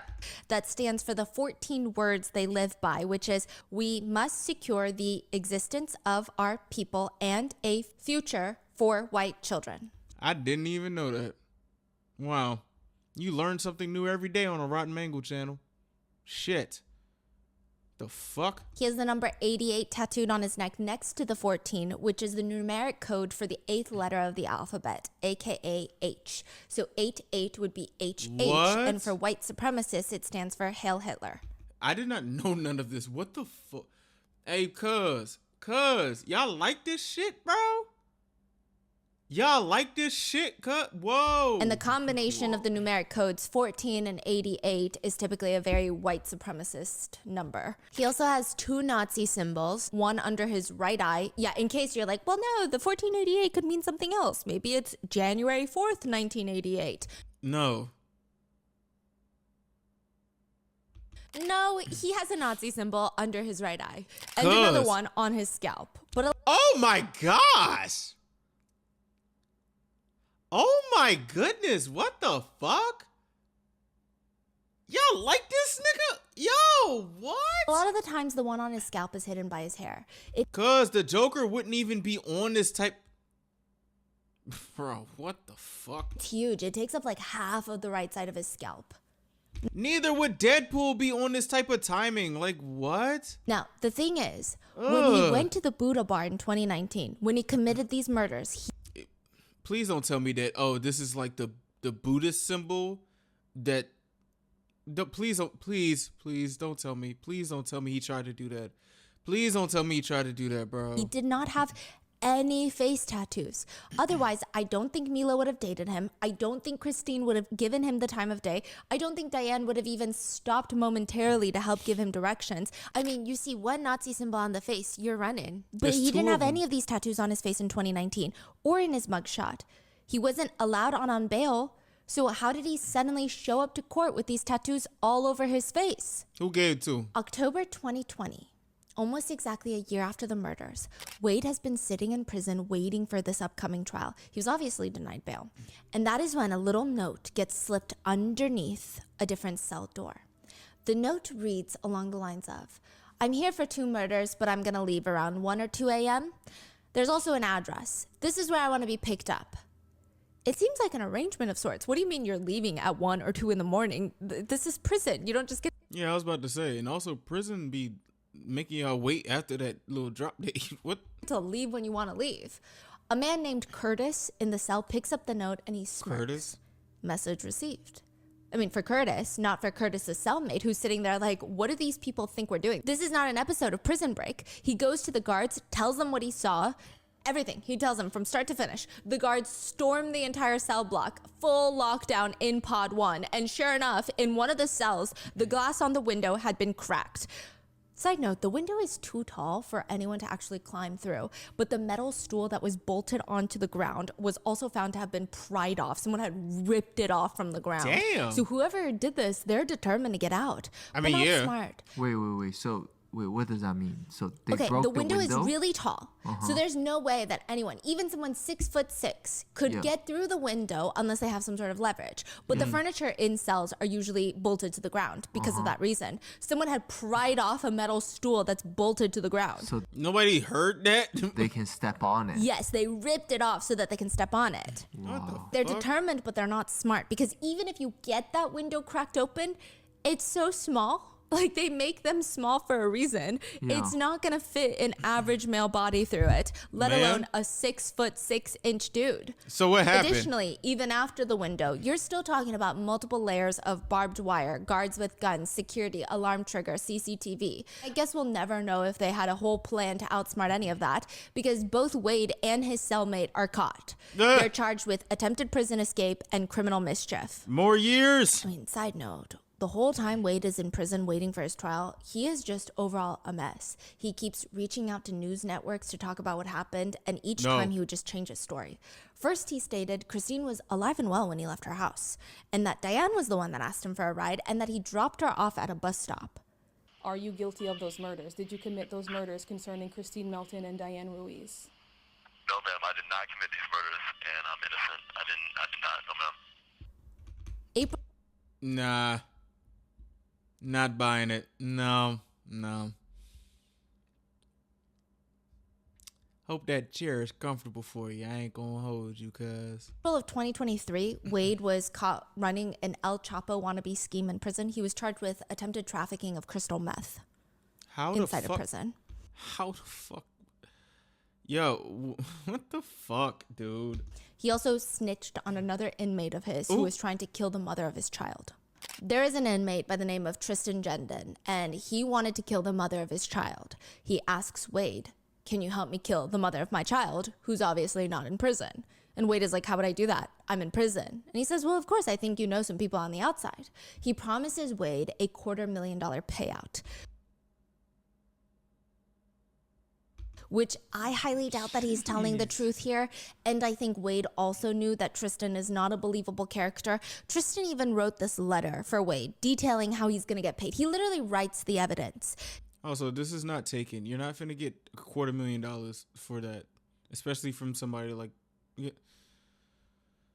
Oh, these people, bro, these people. He writes, "Next plan involves going to funeral home and crocking my pop's safe open to extract drug money and hit money for Valerie. ADT security pin to disarm system is blank. Garage door code is blank. Easy ass in and out. And you can open safe with diamond blade demolition saw. Easy $250,000 Diamond blade demolition saw? What is this, Minecraft? What the fuck? in there. Could have been done already." What? Yeah, Wade wasn't buying it because he goes straight to the prison guards and snitches on him. He says, snitched too. "People would accept 100,000, 200,000, surely, but I'm not that type of person. I don't know her personally whatsoever from a can You didn't know Diane? I'm tired of this nigga, bro. Come on. of paint, but it doesn't matter. She's a person." No way. I think that he knew he wasn't going to get paid. I think that he knew that he didn't have anyone on the outside to do this, and he was going to use this to his advantage to make himself look like a moral person. Nigga, no, what the fuck? No, you're in there. You just because you do some moral shit in prison, you still in prison for unmoral shit or immoral shit. You crazy as hell, boy. But it's just all very transparent what he's trying to do here, no? Yes. Yeah. So he actually ends up receiving the tattoos in prison. He gets all of the face tattoos in prison, but he chose to get these tattoos they're in shitty. prison while awaiting trial. Now, obviously, these new prison face tattoos are not going to do him any favors during. Was he trying to like survive in there? And but I mean survive, you know how like they click up in prison? Did he get them little them Otzi tattoos to survive? Either way. Fuck this guy. The trial, his attorneys motioned to let Wade change his appearance for the trial, aka, "Can we please let him get a haircut, get some suits, and clean up his face tattoos, whether it's covering them up with makeup or something?" No. The judge grants this. They give Wade permission to cover up his face tattoos, his clearly racist, obnoxious, and honestly just very poorly done tattoos on his face. But when Wade shows up to court with his new suit, new haircut, and new face tattoos, his attorney sits down next to him, takes one look at the side of Wade's face, and he looks genuinely disgusted by his own. Bro, they're like, yo, this nigga going to jail. Yo, what the fuck good with cuz? What? Yo. I ain't gonna lie, this is why I ain't a lawyer. You would see that shit on my face. I'm looking at him. I'm looking at the judge.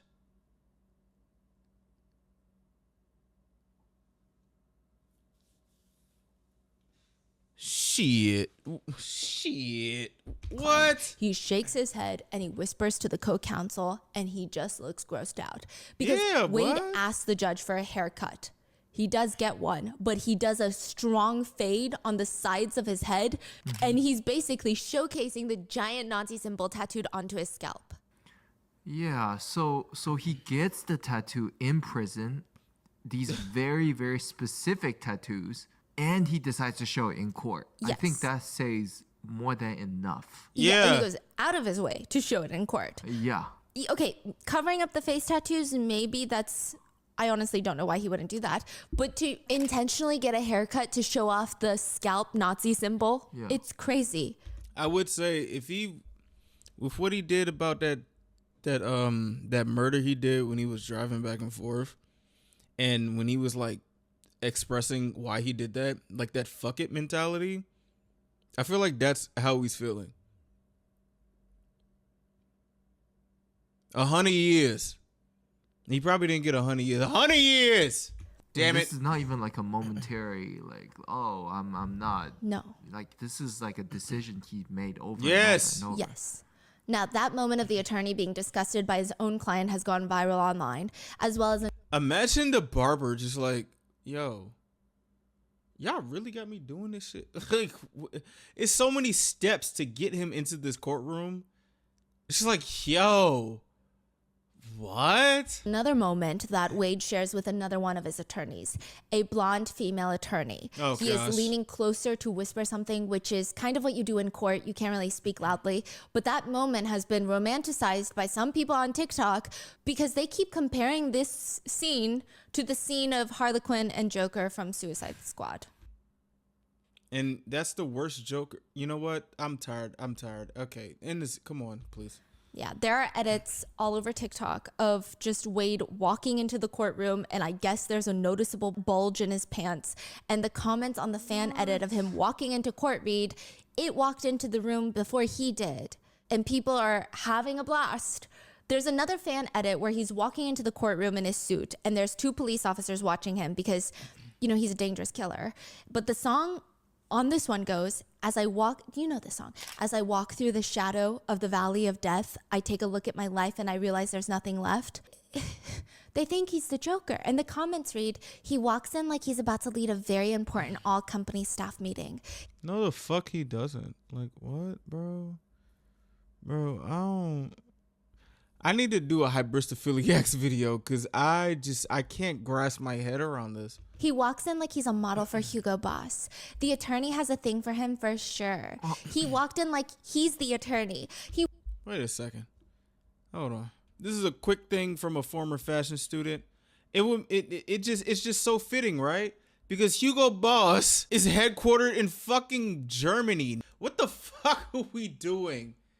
Why? Like, why? Oh my God. He walks into the courtroom as if he's the judge, heart emoji. He walks in like he's the president. He's the CEO of the court. Another fan edit includes a song by Eminem called Spacebound. The lyrics go, "Nobody knows me, I'm cold, walk down this road all alone. It's no one's fault but my own. It's the path I've chosen to go, frozen to snow. I show no emotions whatsoever, so don't ask me why I have no love for fucking hoes." That is crazy. It's a fan edit with just screen captures of him from the trial. You know, the trial where he's being tried for double homicide? And one of the comments reads, "As a family therapist myself, I cannot imagine this court without a report and explanation of how the adoptive parents treated and influenced this young man." Another fan edit is just of him walking into court. There's a sad song playing in the back. The caption reads, "How do people say he's showing no emotions? I see he is sad, hopeless, and helpless. Let's forgive because at the end of the day, nothing is going to change. Peace." And they do a peace emoji. Another comment reads, "I can see his aura. He killed his emotions too. He accepts his situation. That's why he looks like that." In another TikTok, there's whole TikTok pages, multiple TikTok pages dedicated to him. One comment on that page reads, "I don't support what you did, but I just see a lot of suffering in your eyes."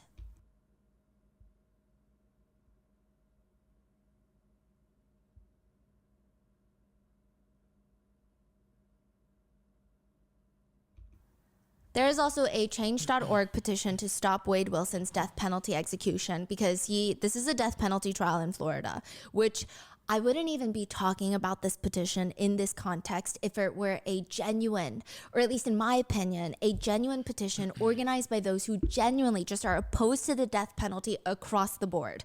And regardless of if it's Wade Wilson or anybody else in the world, they would be fighting for their rights to live. That is a very different story. We are not here to argue whether the death penalty is good or bad. But just reading the comments left behind on this petition, it is pretty clear. Some of these petitioners, they could care less about the 16, damn near 16,600 signatures, bro. And how many people have been falsely executed?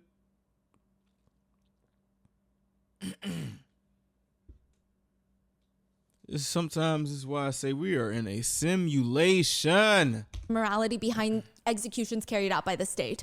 Even the original petition, again, like I said, if it's a petition created by someone who just genuinely we is opposed know. to the death penalty, I understand. I would not be talking about it in this manner. But the petition itself includes a poem. They have videos too? What? Poem reads, "You wear a mask of tattoos as your disguise, but I see the pain and sadness in your eyes. It's clear by your beauty that God wanted you to live a beautiful life, filled with joy and the love of a devoted wife. What the fuck are we doing? But after a life of abuse, a damaged boy remains, a boy who is shackled in sorrow and chains." Y'all don't give a fuck about nobody else who's been abused and does abusive shit. Why the fuck? What are we doing, bro? Is this some type of like, why? This shit's making me mad. Like, this is genuinely making me mad. Did you not read the case? Did you not see what the fuck he did? Cuz, what are you talking about? These gotta be people who didn't read the case. They just thought Cuz was sexy or something. Like, cuz this doesn't make sense. This doesn't make sense. It doesn't make sense to me. What? "You had a life of torture and didn't get the chance to find a way." Yes, he did.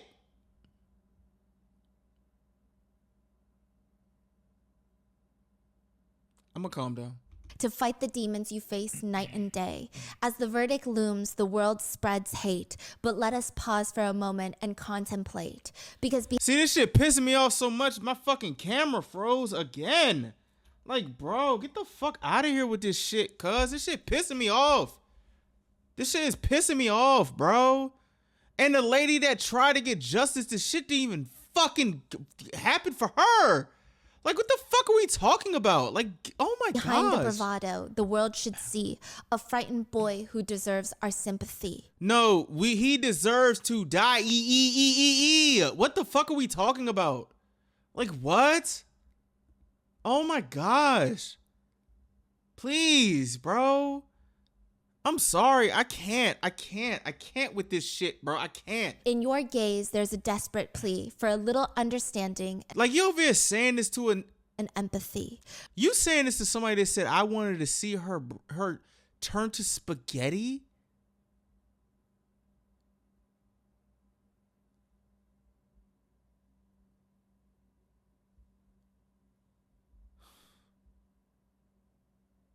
This about to make me cry because I don't know how to feel right now. I'm overstimulated. Like, why is it? What the fuck? This is crazy. "The world sees a villain who should never be free." Yes. But they don't know your full story. Man, it should never be free, but they don't know your full story. It don't matter. Close the book to the story.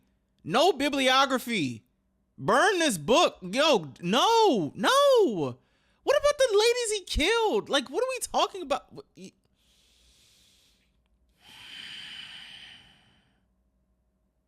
I'm gonna calm down because I feel like I'm gonna say something that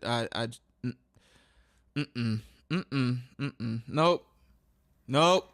That is crazy that somebody came up with that. Yeah, they thought they ate too. Yeah. Stephanie, please. One comment on the petition reads, "Save this man. He's too young to die. This man doesn't deserve death. He needs help." Praying emoji, crying emoji, broken heart emoji. "This is so heartbreaking." Another reads, "I wish I would have known him sooner. So many people don't realize how much good there is within. Society failed. Society failed everybody. I do not support the death penalty in this matter or case." Society failed the lady that got sexually assaulted and tried to go through all the channels of justice. Society is literally failing Miss Diane, who literally did not deserve anything. It was just a random attack. You talk about society fails. What type of people are this? First off, I want to say RIP to those two ladies, but I can't.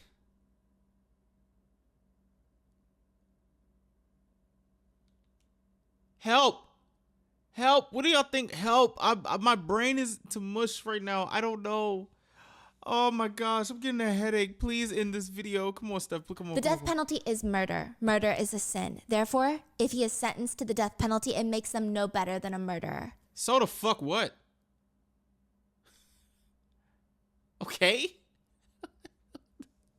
You know something? Sometimes in terms of certain type of context, I know people pick and choose.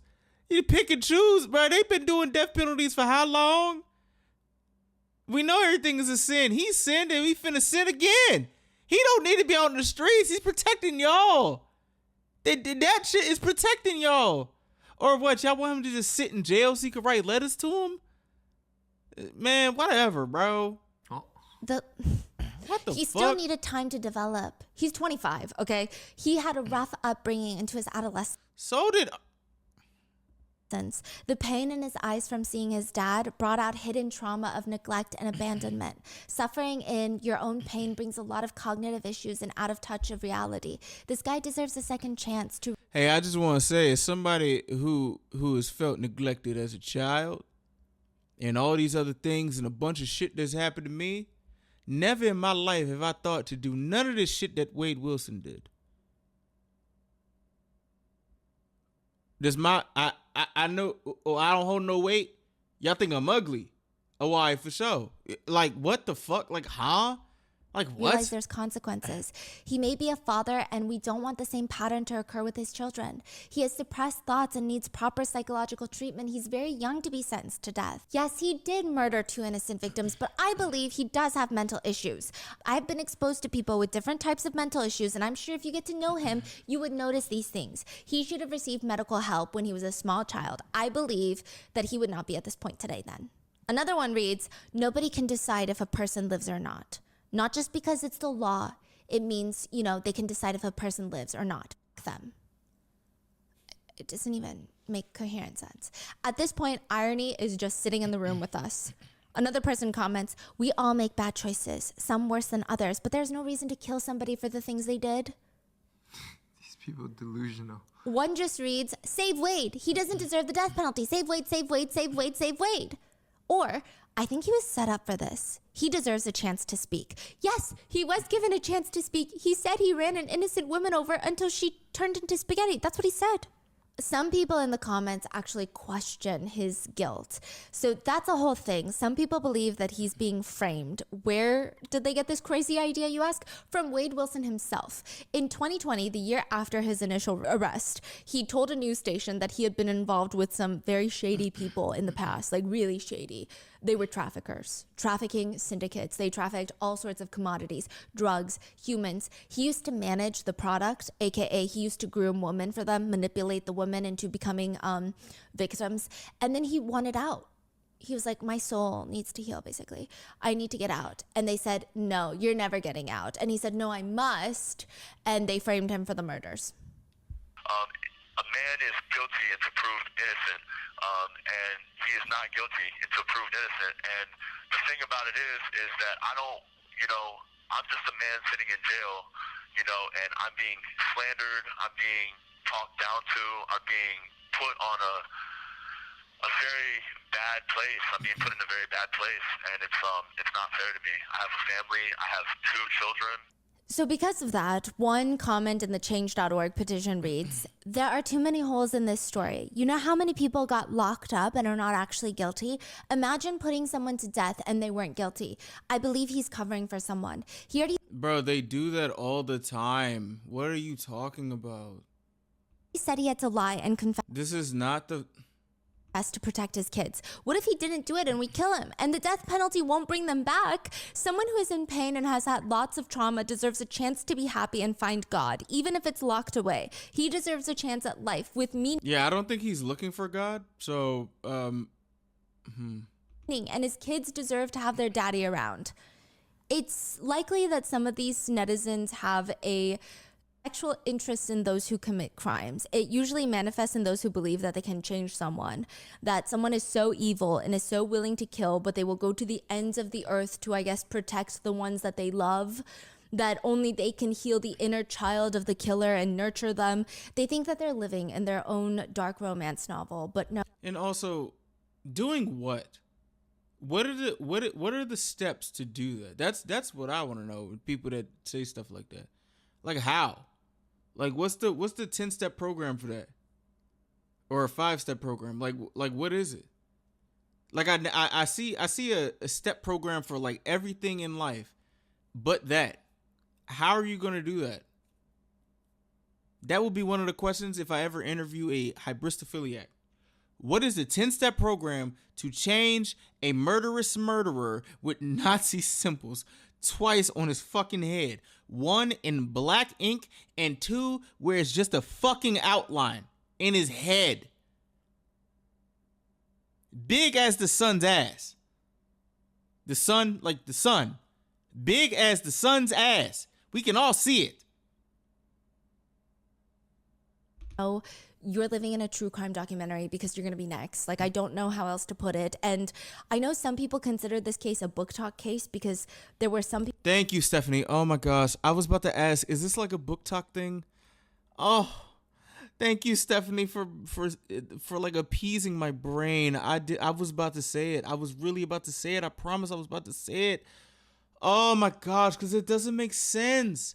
It doesn't make sense, man. People on Book Talk that were, I guess, romanticizing it as a dark romance, but none of the Book Talk guys would do this. I mean, if you read a dark romance book, I don't think that they don't do stuff like this. It's just bizarre. There are people even writing letters to the judge that read, if you look past his tattoos to his face structure since being in prison and medicated, he's healthier. His face is fuller compared to his booking picture, his mugshot, where his face is gaunt, pale, and he looks unhealthy. He's been healthier since being in prison. So in this healthy state of mind, he is fully committed to the white supremacist tattoos on his face. I mean, I feel like the argument is not being proven here.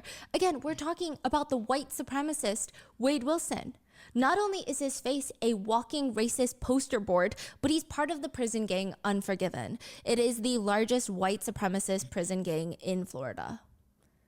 Meanwhile, Christine and Diane are gone, and Rest in I peace. don't think that they've publicly stated anything about seeing these TikToks that have been made about Wade Wilson, and I don't even think that's something that we could be able to comprehend the amount of anger, or I don't know exactly what the word would be if they were to stumble upon them. But Christine lived alone with her cat Monty. Monty was actually a fixture in a lot of the crime scene photos. Oh. The jury and the court had seen him in a lot of the pictures, and they just called him the fat cat because after Christine's very vicious murder, after the police arrived at the apartment, after CSI came to take pictures, through all of that, Monty refused to leave Christine's side. So that is why he is in a lot of the crime scene photos. Christine's cousin gave a victim impact statement where she says, Christine adored her mother. They were 2 peas in a pod. They were the same and different in the most beautiful ways. They lived less than 1 block apart in 2019 when this occurred. Christine's mother has not been at this trial. Once Christine was murdered, she was never the same. How could she be? Her health declined quickly. She left Florida and is now cared for by their son in Maryland. Christine's mother is my godmother. When she left Florida, she made me promise to see this trial through, and I have kept that promise. We all have. We have sat through graphic testimony and heard all the positively gruesome details of how our girl met our end, and I sit here today and I listen because that's what Christine would have done. She would have sacrificed her sanity to see justice done, and so I have done the same. Losing Christine has been like loving Christine. It has changed the courses of our lives forever. Losing someone to murder is foul and vicious and soul-crushing, and with one exception, and she looks straight at Wade, and he looks straight back at her. She says, with one exception, I would not wish it on my worst enemy. With one exception, I would not wish it on my worst enemy.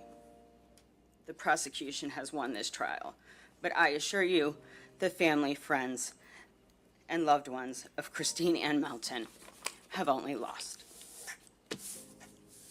Zane Romero was 11 when his father died, and he was 14 when his mother Diane was murdered. Wade Wilson Rest in orphaned peace, the child.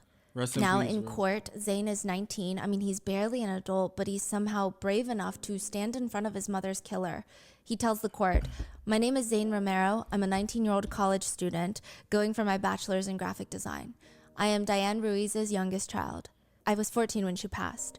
I was just starting my freshman year of high school, and she was so excited to see me grow up and so proud of what I was growing into. She supported me in all my dreams and only tried to help and uplift me when I was taking on new risks and challenges. My father unfortunately passed away when I was only 11. My mother was all I had left. I was barely 2 months into my first year of high school when she passed. I was in marching band, and the week prior she was telling me how excited she was to go and watch me perform at the weekend's football game. It would have been her first time seeing me perform. That was my first year in the marching band. She would never get to see me perform, and I would never get the experience of seeing her in the crowd.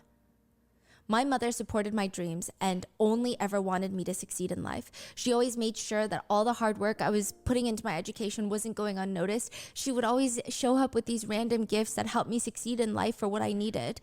She was raised in a tough home environment and only ever wanted to give me and my brother just nothing like that. She wanted us to grow up in a loving home and for us to be happy. Diane was engaged to be married, and her fiancé testified.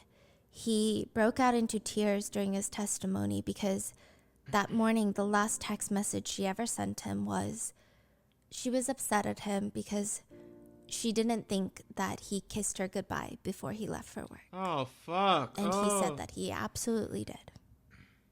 There have been a few viral clips from the trial. On one trial date, there were 2 detectives who testified back to back. When the male detective testifies, Wade is just his normal emotional range, which is just flat. There's nothing behind the eyes. Some say there's pain. I say there's radio silence back there. He's flat. But right after the male detective testifies, a female detective starts testifying, and he starts smirking, full on staring at her, running his tongue over his teeth inside his mouth, smirking at her. It's like he's trying to incite something. Ew. As we talked about earlier, some supporters of Wade's were arguing that he's suffering from mental illnesses, which is why he should not be sentenced to death. Some further context in the trial was that when Wade was super young, there were some reports that he was struggling with his mental health, which, yeah, okay, a lot of us are. We don't go on to kill for fun. But it stated that he was very paranoid that people were watching his adoptive family, and he insisted that all the blinds be closed. Another time, his dad called the police because Wade was allegedly convinced that there was an entity in the garage. Nobody found anything or any entity in the garage that Wade was referring to. So growing up, there were a few other instances where he was heavily involved in sports, and he had a lot of head injuries from playing said sports. Oh. Huh. Wow. Oh, wow. It said that it resulted in a concussion a couple of times. We got CTE. There's also arguments that that's where his problems began. His problems began with CTE. He got CTE. That's what you're saying? He got CTE. Is that what you're saying to me right now? He started doing drugs afterwards, and even at 20 years old, he was in a car accident where he suffered from a concussion when his car hit a tree. Now, during the trial, of course, his attorneys try to argue this is why he's not well in the head. This is why he did what he did. But CT scans showed no abnormalities in his brain. It is argued that they should have gotten MRIs, which are a lot more detailed, like screen grabs, I guess you could say, of the brain, snaps.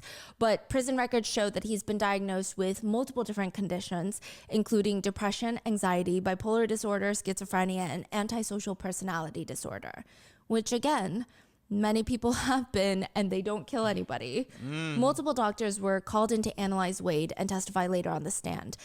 They do agree that he has significant frontal lobe impairment, which would affect his executive functioning and decision making, as well as impulse control.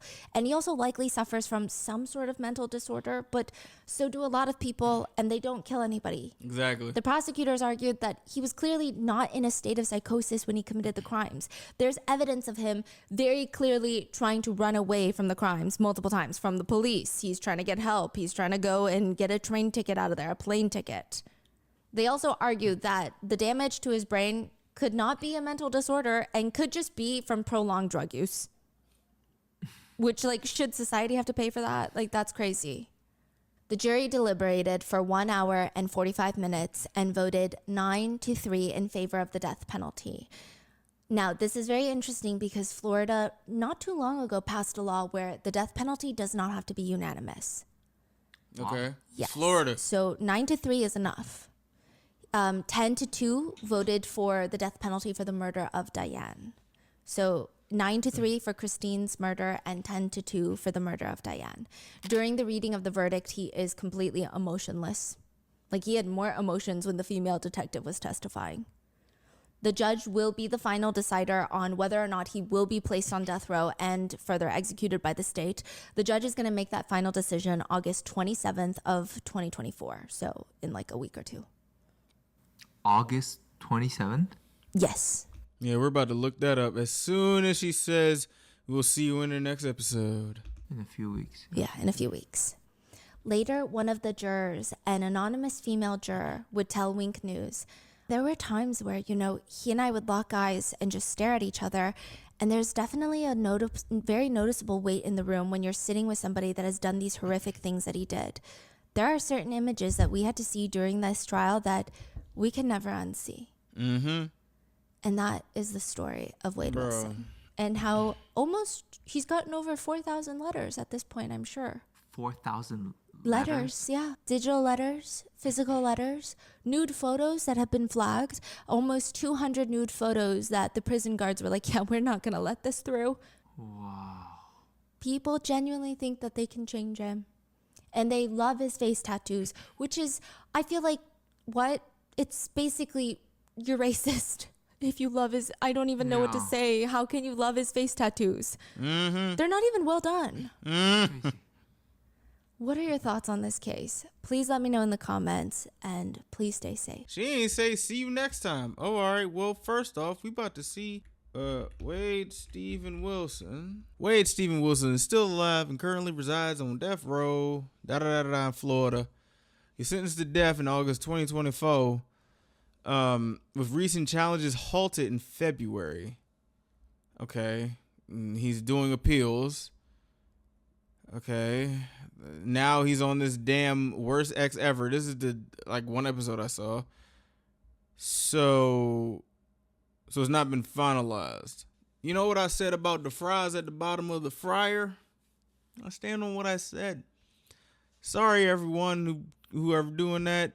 This guy is, come on, cuz. Come on, bro.